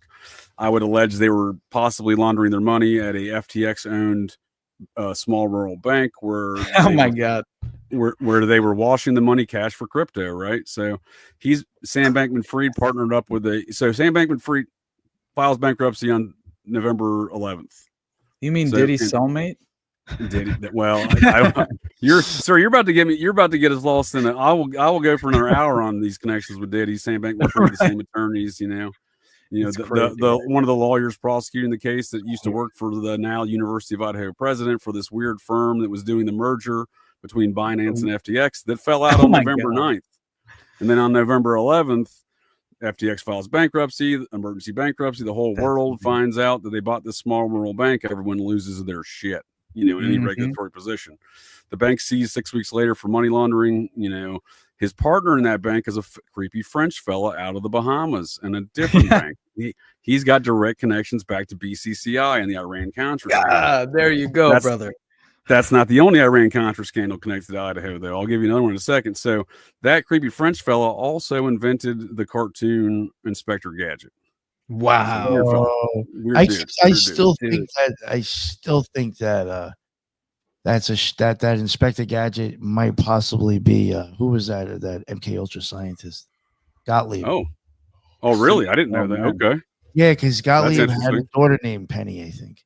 They called him the Black Sorcerer or something. Yeah. The thing is, he was making gadgets before he started making those like cocktails that was like supposedly going to kill someone because they smoked a cigar or got fucking jabbed in the ass. Wow. Yeah, like he was making all like these there was basically like almost like shit from not 007. What was Mission Impossible with all these fucking shit. That's what the guy was doing, and he had. I'm pretty sure he had a daughter named Penny, but like Inspector Gadget, I think that's his niece. That's interesting. So I've actually said, I've actually wondered, what did this creepy French fella see or witness to develop this cartoon? And you're saying it might even be based on Sidney Gottlieb. There was times I remember a year or two ago when we brought up on the Occult Rejects, there was a couple of other things that tied to it because I did go down like a small rabbit hole when I caught like one or two commonalities, and I was like, I think there's something here. I think when I did a MK Ultra series with Thrash. There is like one or two other things that doesn't make it like really like that is amazing. That is interesting. We might have to unpack that in a future show here, Nick, because I do like this idea around this creepy French guy. So they're involved in money laundering. That stuff's been seized. No one's really gone to jail though. So then you have the University of Idaho president, who was for no reason did they hire this guy properly. Like he has no background to be there other than being a graduate, I suppose. He was a business fellow, largely in banking. He was running the second largest corporate law firm. They're largely involved in regulatory things within the U.S. government surrounding crypto. So he leaves that company in 2019, takes the University of Idaho president job, I think 2018 or 2019. It's the same time that Sam Bankman-Fried and the creepy French fella are paying off the state regulators in Washington state to change the law so that a crypto and banking can be under the same roof. Wow. Mind you, that's still against FDIC regulations, but that didn't stop them. Right. So from the larger outlook, it seems like a operation was unfolding. This dude's moving into that position, et cetera, because it's that law firm that's managing the merger between Binance and FTX that falls out on November 9th for the emergency bankruptcy. So they play an important role, even though that the president had left the firm already. Now, he gets to the University of Idaho and has the bright decision, I'm going to go procure the University of Phoenix. I'm not sure if you're familiar with the University of Phoenix. There's not really any infrastructure. It's basically just an idea and a lot of presumably probably money laundering. But I'm a Phoenix proud. I have my undergrad and grad from University of Phoenix because it was on every Air Force military installation, and that's crazy. They kind of it's right available to you, and you don't pay anything. You know what I mean? So it's very much pushed through that regard. That's what I'm saying. Like they're getting a lot of federal money. I have to wonder there's some sort of like money laundering mechanism there, but he solicits. And you're going to recognize this name from Iran Contra and probably Jeffrey Epstein, Leon Black and his Apollo Global Management firm to finance this deal. He goes into business with Leon Black. That's amazing. I didn't realize this. Now I knew he had a connection directly to the CIA through like his kind of molding process where he was like basically brought under the wing during his schooling and whenever you talking about Sam Bankman-Fried? Yeah, SPF. Yeah. Oh, are you familiar with Leon Black there real quick? He's I'm familiar. Yeah, absolutely. He's directly involved in Iran Contra and is deeply involved in at least $200 million in avoiding Epstein charges thus far. But yeah, SPF SBF actually works for that. So you're familiar with some of his background? He's got a weird background, right? The Stanford parents and everything. Very strange. Yeah. He's actually working at a small Wall Street firm where he's on record for losing the most amount of money in that firm's history. And he's working along with one of the major figures in the Zizian transpocalypse, vegan, Silicon Valley based, rationalist, apocalyptic I gotta look into death this cult. group. Because I haven't yet, and all I keep hearing is about the Zizians. So I know they have a connection. I'm not even trying to brag. You got to listen to the one that we did. No, I'm trying to brag. You got to listen to the shows we've done. I'll listen, man. Yeah, I'll listen. It's much deeper than what you'll find on regular YouTube. Awesome. Nick and the Mad Scientist went deep for sure on some of their stuff. Yeah, those kids. It's another one to get, and not to get too much with the true crime stuff, but it's just another one with why is NASA popping the fuck up? Yeah. Oh man. Absolutely. Why is by the way, popping up with all these weird true crime tales now? There's always associated with NASA fucking showing up. The Jet Propulsion Laboratory was as far as like even seeing. There you go. From the onset with this Thelema, right? With Parsons, right? Out of the magic. Exactly. And the bullshit story you're buying, I think. Was it Jack Parsons was affiliated with this JPL property in Florida in the Everglades, and that came up on Python Cowboy went on Joe Rogan, and I discovered this like a while back, a couple of years ago, because it sounded very interesting to me, and I don't usually even listen to Rogan anymore, but occasionally I would catch an episode, and I caught this one, and I discovered that he was out there as a conservationist attempting to wrangle these pythons, and was basically granted access onto an old government black site. And so this was effectively a JPL, a Jet Propulsion Laboratory property that was in this area of the Florida Everglades, where he was hunting these pythons with a couple of his buddies on his team. And they go into this area, and they discover this property that seemed to have been abandoned, but very much so. Obviously, there were people who were actively, apparently, at least gathering at this area for some sort of occult reason. And this is interesting to me because he finds, like, to begin with, he finds this strange baby doll. And there's like this, what looks like blood that's kind of like in symbols, and also like leading to a direction into the complex of the property itself. And he discovers this baby doll that has one eye missing. I think it was the left eye. Where was this, Austin? This was a JPL facility in Florida. Yeah. Do you recall, like, did it have a name maybe? Let me pull up, because again, it's like a black site within the Florida Everglades. Yeah, when you're starting to talk black sites in the Everglades, you're starting to sound like a lot like Wayne Williams stories and Patrick Hemming with the anti-castric Cubans. Lucas, who's saying that. Lucas. Yeah, he's saying that we were trained in the art of kidnapping and ritualistic murder and how to properly abduct children, and that was all at black sites in Mississippi and Louisiana, where basically they were granted apparently they were all tipped off whenever military flyovers would happen as well, and so they would effectively be able to cover their tracks from any aerial viewpoint whatsoever, to consistently utilize the black site, which that makes sense in terms of how the David Ferry and the Louisiana CAP, right, the Civil Air Patrol, were operating at the time, because even those children, he was using sophisticated mind control techniques on those children in the hypnosis. He was hypnotizing them and then raping them as well, which I didn't realize. But that goes hand in hand. Doesn't it every time? I feel like, right? It's always some weird sexual diddle and stuff. So, and folks want to write off hypnosis. And I was telling Nick this story earlier about hypnosis, and the actor Danny Trejo. Folks can go on YouTube. I'll pull up a link and put it in the show notes. Danny Trejo is describing the time that he met Charles Manson in the LA County lockup, and they were all strung out and needed some dope. Right. They were all dope heads, and crazy story. Manson's like, oh, it's cool. I'll take care of you. I'll hypnotize you, and you'll feel like you were on dope. You were on heroin, and it worked. He said, "Man, what did he say about Manson? He said if in another life, right, like he should become a professional hypnotist because he missed his calling." Like that was basically what he said about Charles Manson, because He was like I was describing him as like a 5-tool athlete. These prospects go. He did all the occult stuff. He's doing the hypnotist stuff. You know what I mean? He's a charismatic fella, despite being a little fella. You know what I mean? He's, you know, he got a lot done. All right, he had big dreams, that Manson. I found this story that that this Python cowboy told, because it's fascinating. It's this abandoned Aerojet rocket test facility that he had discovered. Apparently, he came across this one night in April of 2019, and this is deep within the he's chasing. You want to share it? Sure. Yeah, we'll put it on the screen here. Let folks check that out. He's chasing these invasive python species. So he's a python hunter, huh? Yeah, exactly. Yeah. And so this is so crazy. Look at this. First of all, this is what he stumbles upon. And who knows, you know, the upside down crosses and red. But so he basically says that he finds this abandoned Aerojet rocket test facility.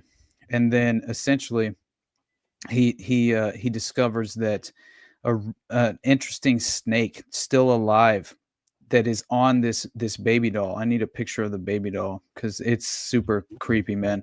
But basically what he finds is this rock pile, you know, and a small scarlet snake wrapped around the neck of a baby doll, and it's bleeding from its anus and still alive, which he had never discovered once in his life, which in my mind seems like the scarlet snake that came up in the Marc Dutroux affair, where in the context of the X dossier. Oh, geez. Chill out. In the context of this was a JPL property though, huh? At one point. Yeah, and had direct ties to Jack Parsons committing occult rituals at the time. Apparently, whenever he was affiliated with this property. So I found that interesting because it clearly had direct, occult connotations to prior use. Right. That's super interesting. And you know, I'll put for folks the interwebs, I'll put a link in the show notes here. I'll get it from Austin here. But no, this is what I'm talking about, man. There's so many more of these sites that were clearly being utilized. This is a larger, as we're clearly laying out for folks. This is a much larger network than even some folks in conspiracy cultures I think are willing to recognize. And if I may bring us, did you have any more points on this site specifically? No. Honestly, it's probably too long of a story to even cover, but it's very interesting. I was gonna say I'd love to have you back on here in the future, or Operation GCD, or even I don't want to speak for Nick, but maybe even the Occult Rejects. I was already thinking of it. Yeah, okay. I love you guys. This was a lot of we fun. can unpack some more of these ideas, but I'd like to try to close out some of the ones we've discussed tonight, if you don't mind, and bring this in for a close. So when we're talking about these similarities between the Atlanta child, or I'm sorry, well, when we're talking about this, hold on one second. We're talking about Fort Bragg, drug trafficking, money laundering, the continuation, as you're saying, of Iran Contra, and as this is kind of one component of it. And I was describing the drug trafficking, the money laundering that seemingly may have triggered those murders that happened within 48 hours of everyone finding out about this money laundering bank and whatnot, and the president's connections, the Iran Contra connections. Well, on top of that, you have the Moscow PD, Moscow, Idaho. They said, you know what, this is the biggest crime in state's history, certainly the town's history, most certainly, but the state as well. And, you know, let's get the best man on the job. So they find the rookie cop and put him as the lead detective. Wow, so, and you may ask yourself, what's his qualifications? Well, I'll tell you what his qualifications is. He was stationed at Fort Bragg as the paratrooper, and then went into the U.S. Army military police and became an officer, where he exists today as a seemingly holding a top. I mean, I don't have his documents, but from my understanding, from my time in the military, if you're an officer in the MPs, you have, even in the Air Force, you have a top secret. So absolutely. He seemingly may have gotten selected because he had that clearance, right? Do you mind if I go take a piss real quick and come back so I can form the rest of my thoughts in a coherent way without having to think about having to piss really bad? please do, and we'll bring it in for landing here when you get back. Brother. I'll be right back. Appreciate it. So, you know, I'm dude, that's it's you know, I like to see some other folks, you know what I mean, coming to these well developed and thought out conclusions as he has around some of these subjects and the dynamics that they clearly in play. But you know, it seems, because it just seems so obvious to me at this point, looking at a lot of these factors, that, you know, like Austin's saying, that, you know, Iran Contra didn't end, and it's really just a component of what we're seeing here surrounding elements of the Idaho situation. Something that I've thought before with like the Masons, just from seeing like different things popping up, stuff that I haven't even covered, that I'm starting to like maybe I guess entertain more, like especially with the process and a few other I guess, supposed occult organizations. I think it's almost like they're used as like they're so diverse to where it's like they have the street thugs to do like the street shit, all the way up to the director of the narrative. Yeah, well, you're given your background, you're probably familiar with the opera and where you came from in life. That being around Long Island, where a large concentration of La Cosa Nostra folks are from, right? Like you're probably familiar. That's how they operate, right? What you're describing, right? Yeah, a lot of the ways to get away with stuff is because, well, I mean, you could just be a good manipulator, but I mean, a lot of times it's like being out in plain sight, hidden in plain sight. There's a lot of that, but I do think that comes even from like an occultist in a sense. But no, I feel like looking at like the Process Church, the Freemasons, and a few other organizations, again, especially cults. I feel like you do have like you will have all the way to the top the person who's helping design the bullshit story, all the way down to like the dudes that are doing like the street, legal crap, moving this and that, low level. For sure. And then I think the reason why those things are so great too is because you may not have any tie to this person except for that lodge or that organization. That's the best way to do it, right? But like how is that person even coming up in your life? Diffuse liability, right? Yeah. I totally agree with you. I think that is, that's how they operate. We were talking about kind of the general function of some of this stuff, comparatively speaking, to like the mafia, right? They see this cult network, I think we apply a lot of descriptions to name things, but we're really just talking about the same stuff. But yeah. I definitely appreciate your time here this evening. I appreciate you joining us here. But I would like, as we're bringing this in for landing, I want to make sure I went back to here and get your next thoughts both on some of this comparative nature of this report from this private detective agency from New York that did a comparative analysis of the Atlanta child killings and the Son of Sam murders, right? So yeah. I'll put a link in the show notes, but it says here Michael Carr and some other associates of Berkowitz incorporated a Buddha figure in their ceremonies in the same manner, according to Shirley, as you mentioned before, the witness down there, that it was used in the Atlanta ceremonies. God, that is fascinating, man. Right? I already knew of obviously of her direct connection into this kind of Parnell Traham cult. What she was basically claiming was her boyfriend was directly tied into this what really ultimately, fundamentally it becomes this criminal syndicate enterprise, which plays very much into not only what I view government as in the first place is just the highest level of organized crime. And so that's truly how I feel. And I think you're not wrong. I mean, it's honestly, it's obvious at this point that they very much utilize the same playbook, and they kind of reinforce each other's existence. And it was seemingly, you see so often that there are these warring factions, but it's typically below the surface of public accountability. There's no real acknowledgement of the general public understanding how power truly functions in the first place. But yeah, you talk about how there's this undeniable occult connection to a local chapter of the Process affiliated with Parnell Traham in the Atlanta child murders, were knowingly abducting children in Atlanta for the network to then be taken by, let's say, Wayne Williams, who's at least presenting himself as a talent spotter for young children who can I forget what the name of his group was called that he was bringing them into, but even the name of the group was kind of if I remember correctly, it was a kind of an occult connotation in general as well, which was strange. But this was a group that he claimed he would be able to, of course, set these children on a path to stardom with their musical talents, and that and inevitably he would take them to Michael Thevis's local production studio, where they would then perform in child pornography, and that was inevitably what Michael Thevis was a child pornographer, a kingpin at the time in Atlanta. And so he was kind of the big time, overall. And at one point in time, when Larry Flint paid Mitch Morbell $1 million check to off his competition, not on that list, not listed was Michael Thevis. It was Guccione, Hugh Hefner, and somebody else. but Michael Thieves wasn't on the hit list, strangely enough, and he definitely knew Mitch Warbell because they were both out of Atlanta, right? So, Michael Thieves, major figure. He would later sell his home to, I believe it was Whitney Houston and Bobby Brown when he went to prison in one of his stints. You know, and relative to modern era, folks like comedian Joey Diaz has joked around on his own podcast about being a cocaine mule for the Whitney Houston and Bobby Brown, flying them cocaine in various cities and whatnot. I didn't realize that he claimed that. Now I knew he was. That's crazy stuff right there. That's wild, right? Yeah. Oh my God.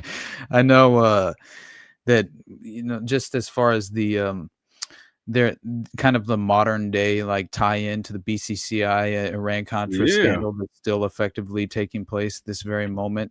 I think my favorite example of this is really Omar Mateen and the Pulse nightclub network. In very many ways, I think draws in Wackenhut, which just like Permindex was obviously a plausible deniability construct in the private sector.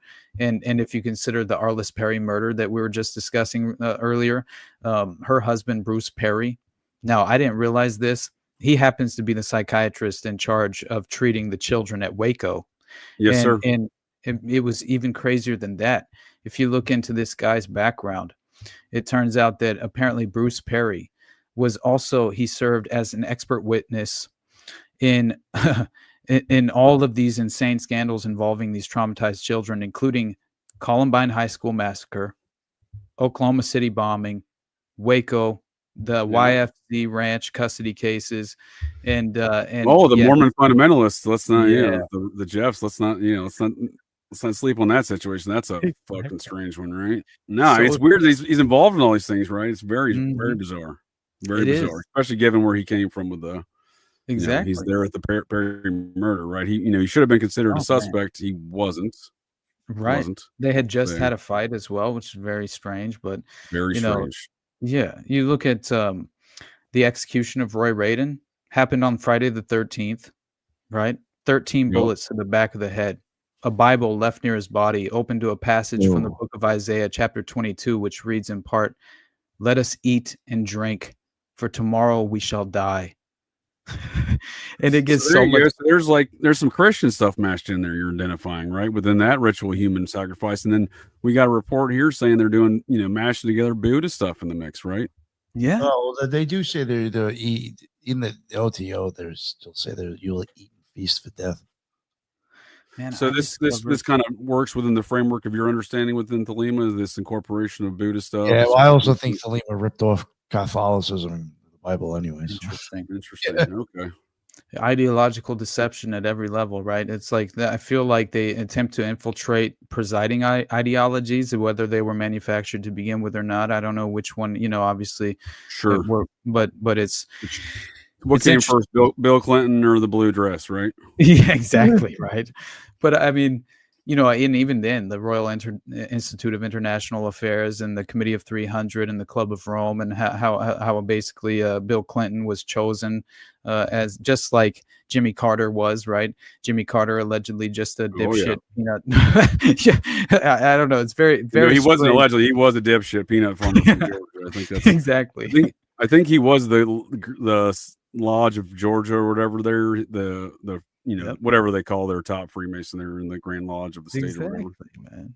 And that's what always consistently raises its ugly head is this sort of just direct connection to these powerful let's say they're just very much they're powerful organizations as far as just their influence on the global infrastructure, really just like the path of what is becoming. Sure. In my mind, you look at even the OTO. Like I was realizing that it was founded in 1895, and by Theodore Russ, right? Yeah, and Carl who reunited the Illuminati, right? Exactly, the Bavarian Illuminati. Man. Yeah, those are foods from it was actually like aligned with Freemasonry. Yeah, that was the very interesting point that I discovered as well, was that it seems to be not only affiliated with, of course, this kind of like psychological operation being conducted by the MI6 at the time, which I think that is why Aleister Crowley effectively fell into that position, because I think that he was kind of being utilized as the asset, within the terms of British intelligence. But this chapter of I mean, then these are like what. I believe the individuals themselves were kind of like coming out of these really what inevitably have fundamentally turned into these neo-pagan ideologies that are being resurrected in modern day. And I didn't realize this until I discovered now obviously I'd mentioned Wackenhunt being orchestrating essentially the Omar Mateen Pulse nightclub shootings. We can get into those details at a later date if you would like. That sounds like a great way to put a pin in that, and put a pin in this picture right here. So no one could ever explain why cocaine Bob Evans here, Mr. Process Hollywood, was so good friends with Henry Kissinger, right? Right. Then you see Kissinger's right-hand man, who was the VP of Kissinger and Associates, who was his deputy national security advisor, who was the national security advisor for, I believe, Ford and Reagan, and that was retired Air Force General Brent Scowcroft. And then his assistant starts a neo-process cult, J.J. Bryan, in Victorianism. So if folks wonder why no one hears about these things and really doesn't understand them, it's because, in my opinion, they're being stamped national security. Like Iran Contra was stamped national security, and like I believe Idaho 4 right now, the Idaho Contra is being stamped national security around these matters. And this is my favorite picture to demonstrate old shirtless cocaine Bob and his hugging on his friend Henry. But because it's dark, right? Knowing whatever these fellows know. But I think that's what you're talking about with this Wackenhunt, Promise Software Stuff, Michael Riconosciuto, the Octopus, right? So that all ties into the ultimate evil there, right? Because Riconosciuto and Gunderson are providing information to Maury Terry and Ed Sanders over the years, because apparently Riconosciuto was in the Tate and Ashbury working COINTELPRO for Gunderson. Yeah. And I really can't stand that. Now I understand why people would be skeptical of Riconosciuto, because he has such a strange background. He's obviously involved in covert operations. He was clearly an asset for the intelligence community, but he was hung out to dry.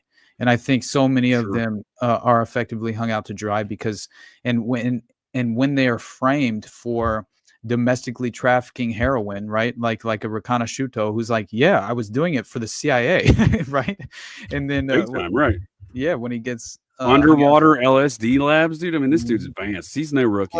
He is no rookie. He's the one working at the Cabazon Indian Reservation, providing the back door for the Promise Software scandal. And I mean, he claims that's where it was done, which we know at this point the CIA was actively flying in Mexican nationals to cook methamphetamines on the Cabazon Indian Reservation, and they were utilizing these Indian reservations for clandestine black operations within the domestic context. That's really what they were doing. And I mean, we're talking esoteric weapons being, at least being, effectively pursued and at least tested at the Cabazon Indian Reservation. And then, by the way, BCCI ties directly back into not only what was being conducted through Iran Contra at Cabazon, but Paul Wiltshire and the Wiltshire Report that was sent to Janet Reno, Attorney General at the time of Waco. And through this connection, it looks like this individual named Gunter Karl Russbacher, who was allegedly a CIA covert domestic black operative, he apparently was the individual. Now, Paul Wiltshire, by the way, who was presented to the task force who were investigating the October surprise during Iran Contra, where the hostages and all of this is being the negotiations are taking place. He claims that he was the CIA covert operative who flew the George Bush Sr. and a lot of different individuals apparently into Paris for the alleged meeting, right, where he flew them across the Atlantic. I didn't know that story. Yeah, and he says that William Casey was on the plane, Donald Gregg, Robert Gates, all these individuals. We have let's see who else. That's the who's who of scumbaggery, if you ask me, in the Iran Contra scandal. And I'm glad you brought that up, because if I may just put a quick note here on the Iran Contra in Idaho, John Michael Hand of Nugent Hand Bank would be found living under a presumed identity in Idaho Falls, Idaho in 2015, 35 years after his constituent, Michael or something Nugent, commits suicide. He walks on like Epstein, like Cocaine Bob, like Leon Black, like a lot of these folks. They all just happen to walk on major charges of money laundering, cocaine trafficking, and murder. I'll just give you 1 second. I'll be right back, fellas. Oh, you're good, buddy. Man, I'm just saying, like, as far as Waco specifically, though, I couldn't even believe that through this Wiltshire report, I discovered that allegedly Koresh and 6 others in the Branch Davidians that were a part of his inner circle, according to this Paul Wiltshire report, they were deep cover CIA operatives who had refused an order to activate against an unknown target, and that they were actually developing an explosive device at the Branch Davidian complex. And this was a part of their MK Ultra conditioning. And that apparently a lot of the Green Berets had been conditioned in MK Ultra as well, as far as these sophisticated techniques, and that they were then waking up from their prior programming at certain levels, which was very interesting to me. That even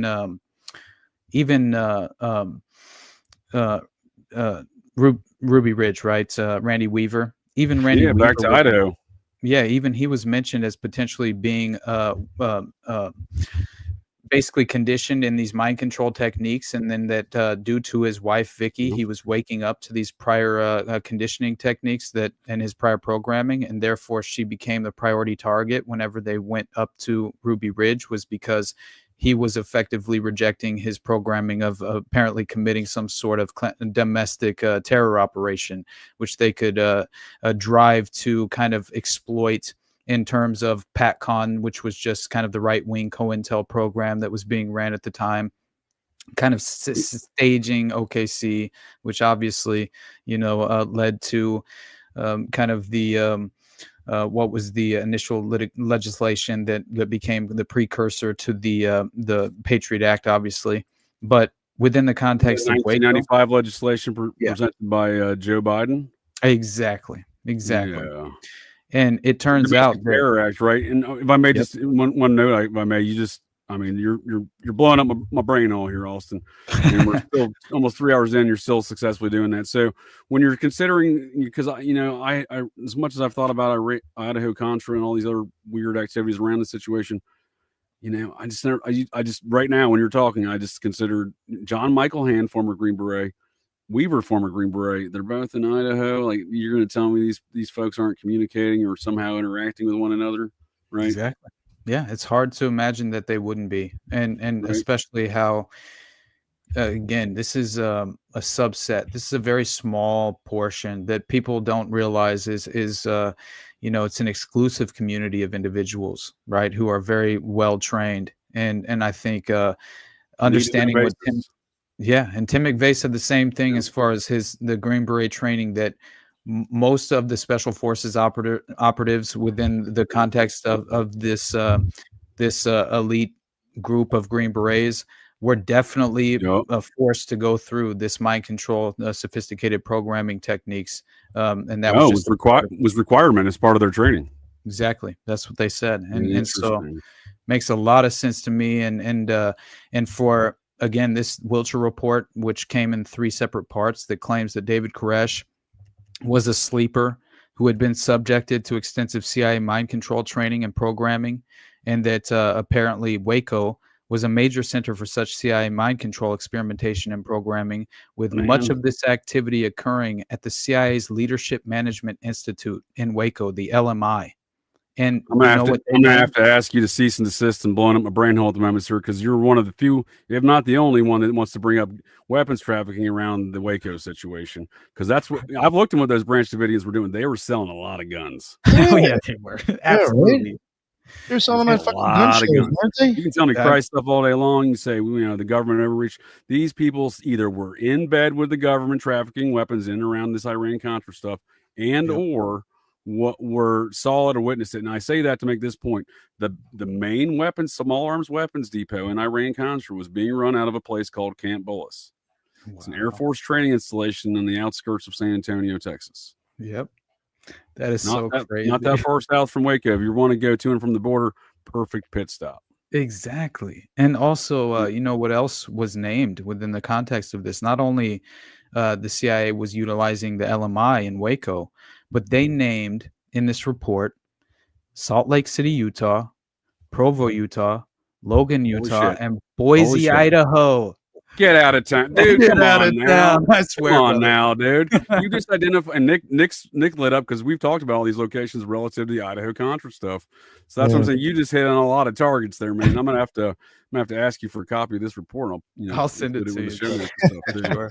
This is fucking amazing, man. That's great stuff right there. I'm gonna have to dive into some more of that. So, if I can bring this again, appreciate all of these details and conversation, man. It's great stuff, and I'm gonna say I'm gonna go ahead and look forward to our next conversation. I'm gonna say I'm not gonna let you leave after the show. I'm not gonna let you leave until we book something for the next conversation. Awesome, sounds good. You're being held hostage until then, because I'm sure Nick feels the same way. Looks like by the reaction he just had. So no, I definitely appreciate all this stuff. I mean, the chat seems to be very loving all your the details you're dropping. A lot of details. I love details. I'm a details oriented individual here. Appreciate you guys. Honestly, you're blowing my mind as well, because I feel like whenever we have a meeting of the minds like this, each individual goes down different paths of research and investigation, and so we have so much. I feel like we can provide to fill in various holes that we might not have realized, and you seem to fill in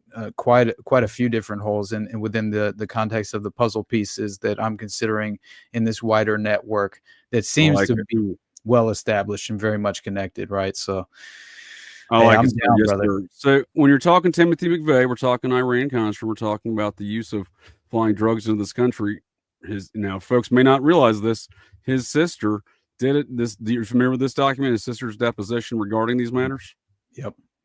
Jennifer McVeigh, would you like to describe this for the folks of the interwebs there also? Just reading through the original New York Times article as well that came through that proved kind of Tim McVeigh's he was essentially having like an emotional breakdown. He really it had to do with his grandpa as well. Right, which was very interesting as far as the connection there to him essentially, really just having to tell someone about this clandestine life that he was living, right, and at the very least, he seemed to have needed to get something off of his chest, which I found fascinating, right, that he kept telling. Sure.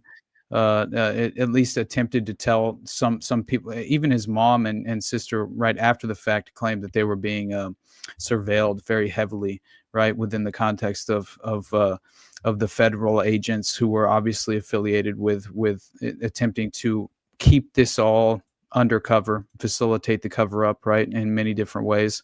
And so, I think that it's very strange to see that he was actually claiming that he was flying in drugs and basically, running Iran Contra, right? Right here it's quoted as saying, it's crazy, right? So if you on the way we're sold these narratives, it seems to be Looney Tunes, right, Nick? Was that what you were going to say? Yeah. No, go ahead. What'd you have to say?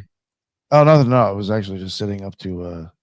Oh yeah. So he says number one, we would be helping with the CIA fly drugs into the U.S. to fund many covert operations, Iran Contra. So I think that's very fascinating. You have a guy who's been apparently sheep-dipped through Army Special Forces. You know what I mean? Again, speaking to how these kind of matters work. And again, Austin, I don't want to shorten this conversation more than I have to, but I do have I have to go. I have another show. I have other things I need to tend to here over my. Speaking of Idaho stuff, I like to recommend folks going to check out Kane B's The Purge. I was over there earlier today, providing my Idaho 4 weekly dissertations, and going back over here this evening. But I would like to put the pin in this subject right here for our next conversation, if you will, sir, before we have some closing remarks and whatnot. But have you heard the name Edward Wayne Edwards? I don't think I have, honestly. I'm not sure. He's perhaps the most prolific serial killer you've never heard of, and apparently many people may never hear of, because the private detective, or the former homicide detective who wrote that book and had that website there, Cold Case Cameron, apparently the website's now down. But here on the web archives, I'll leave a link. you will find he's done a whole study on this serial killer's background. Now, he alleges he's involved in all these murders, including the Zodiac, and we'll get into that too. There's some great evidence of that. That at least we're talking about Bill Menser being the Zodiac. Have you heard that? Just people like claiming that he was potentially involved with some of the Zodiac killings, which I found very strange. But it's intriguing. But so if you're familiar with the Lake Berryessa guy, the details he gives the victim are all details of Edward Wayne Edwards' life. He broke out of Red Lodge Prison in Montana. There was a prison guard murdered. He stole a car. He drove to Mexico. That's August of 1969, when in reality, that's when this guy in the hooded mask tells the victims of Lake Berryessa, one survives, right? And that was, in my opinion, that was a snuff film. The folks on the boat nearby that never helped the victims, they were filming.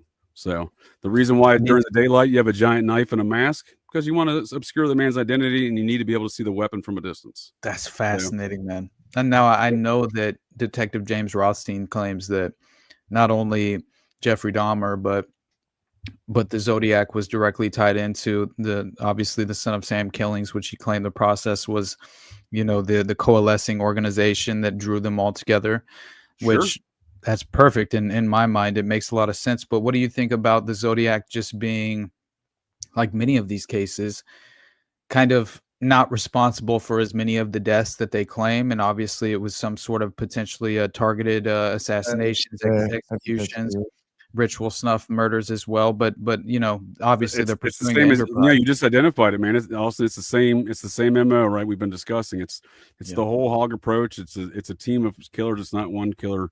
I would argue the man in the mask was Edward Wayne Edwards, because again, the details he gave were actual details, but they were from 10 years prior. Edwards did those things in 59. He was the #1 suspect on the FBI's most wanted list at the age of 22. Oh my God. Wow. That's crazy. He later inserts him, and he grew up with Charles Manson at the Chillicothe Boys Reformatory. No. Can't make this. You didn't go to Boys Town, right? they both went to Boys Town, in fact. Yes, sir. What the hell, dude? You're killing me. That is fascinating. During the Atlanta child killings, and I give John Cameron he takes a lot of flack. He did a Paramount Plus series with Edward Wayne Edwards' grandson, and and again he may have overstepped some of his theories with John Benet Ramsey and everything else that he accuses Edwards involved, but I think he nails it, because Edwards is like a general in that hand of death cult you were referring to, right? So I look at him as a general, right? And I'm happy. That's what I'm saying. Let's put a pin in some of this stuff, but I want to leave it here. He invades the Atlanta child killing task force as a Marietta police sergeant. Oh my God. Hold on. What is his name? Full name right now? I need to know. Edward Wayne Edwards. And I'll send you a link to all this stuff. Thank you. I'll even send you a link to the time where he got himself on the TV show, the game show. I'll find it. Him and Alan Alda. Alan Alda's one of the celebrity guest people on the. Yeah, while I'm meandering about my thoughts here, I'll find that clip real quick. But this is him with the Atlanta police captain, right? So he had a relationship with him because when he was the #1 FBI most wanted dude, this is who busted him in Atlanta, I think in '62. So he's back there later. This is during the child killings. He's taking a photograph with this dude, right? This dude's protege is running the task force. Edwards infiltrates that task force wearing a Marietta police sergeant's uniform. That police sergeant's uniform is found in an arson back in Pennsylvania in '83. When they're investigating the arson, he didn't do a good. Ed wasn't as good as he thought he was. He didn't do a good job. The uniform was still in the closet. They then find him. The FBI finds him and arrests him, not at this dude's house, but at a Marietta police sergeant's house in Marietta, Georgia, in 1983. So, that's what I want to put a pin in that stuff, because again, this is the man here on the left who gave the details of Lake Berryessa accurately to this man's description. He just was the wrong time. Mind blown, brother. Yeah, truth is far stranger than fiction. Right? Oh man. So if I can ask again, I appreciate your time, Austin. I look forward to the next conversation. But this conversation was fantastic, and Nick, as always, I appreciate your insights and time. And these ideas of mashing together some of these occult practices were seemingly strange to me, but I think Nick has a much better understanding. I think along these lines of Thelema to understand that may maybe more practical within some of their boundaries as far as incorporating the Buddhism and the Christian stuff. So oh yeah, for sure. The Buddhism, great insight. The if I can offer some closing statements to you there, Austin, I'll look for that Edward Edwards clip while you're doing that.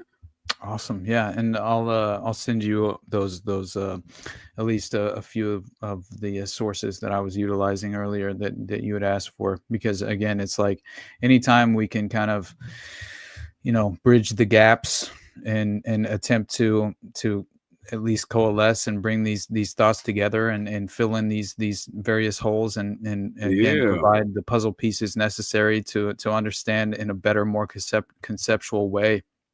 I could have stated it better myself. That's an excellent way to phrase it. That's the goal, right? And that's all I can hope to accomplish. And again, you guys, man, thank you so much. I cannot tell you how much I appreciate you guys for just giving me the opportunity to come on the show and have a platform to have a conversation that's worthwhile again, because this is all I really hope to achieve at this moment, because I'm under no real delusion that I'm going to personally have some sort of like,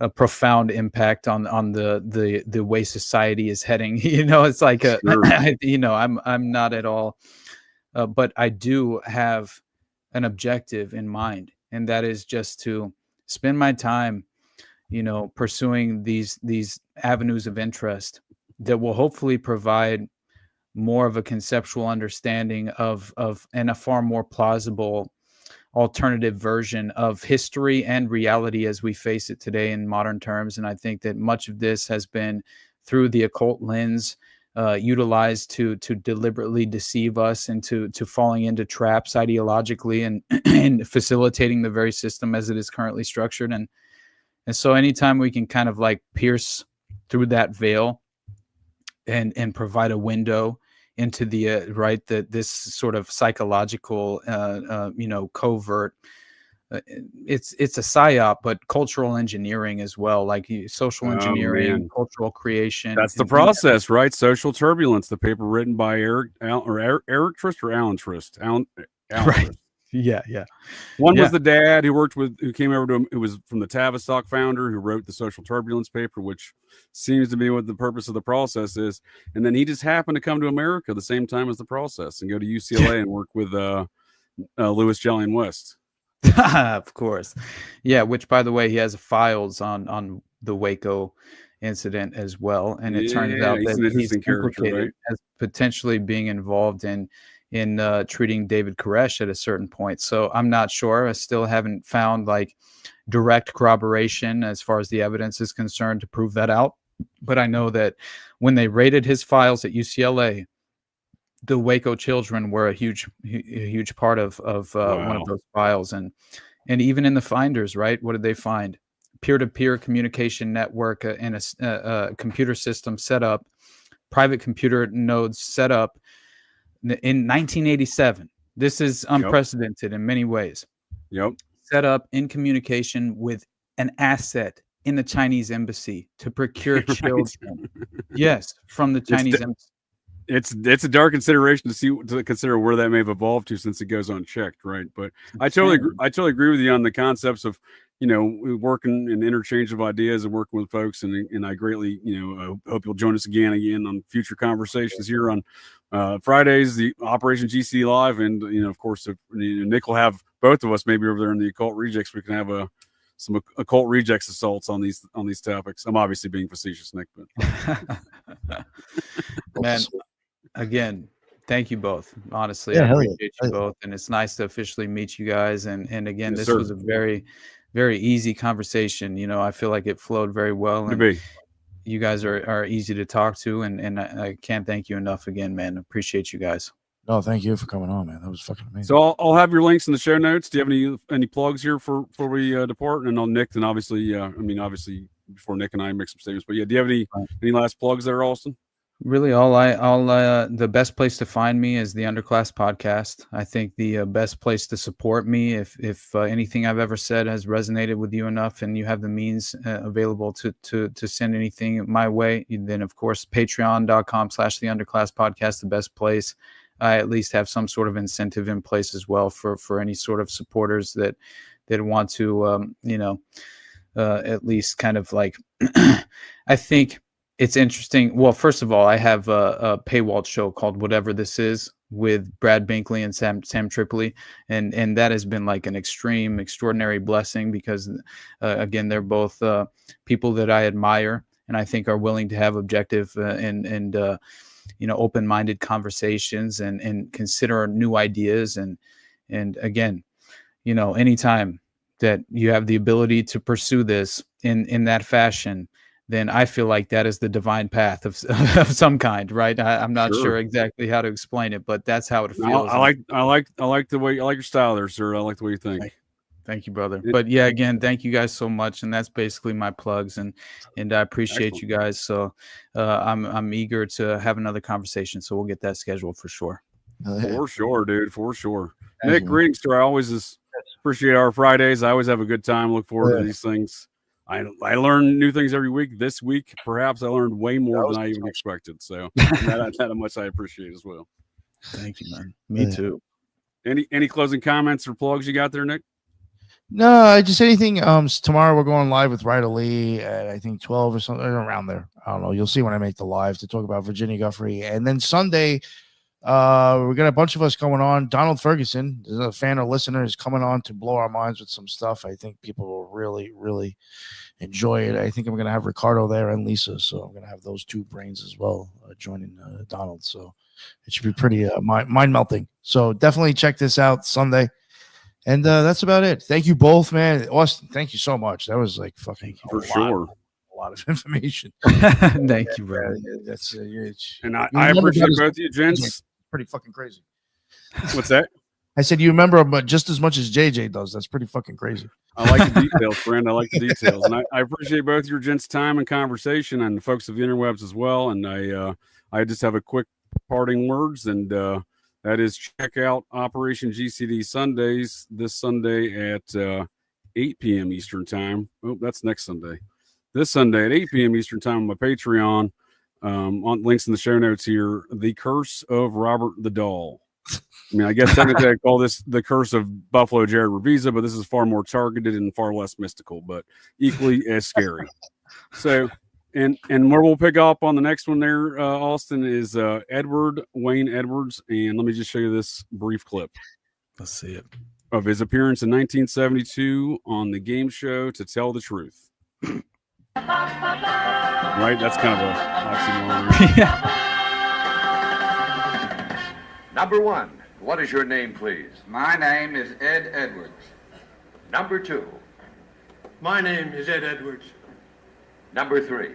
My name is Ed Edwards. Would the real Ed Edwards please stand up? Right.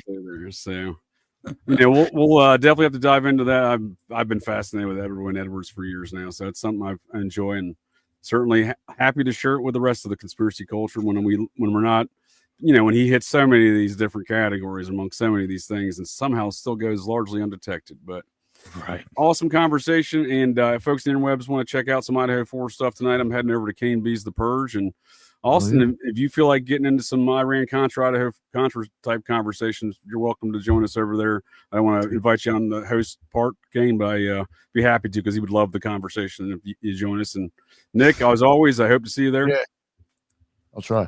All right. And on that note, thank you both for your time. Thanks, folks, to the interwebs. Well, that's it. That's the show here, folks. So the next time you're out on the town, visiting your local watering holes, or perhaps just meandering around, and you hear the unmistakable sounds of metal clanking, and you spot signs of a disturbance, but check your six. Look in that garbage can, because you never can tell. The GCDs may be loose in your town.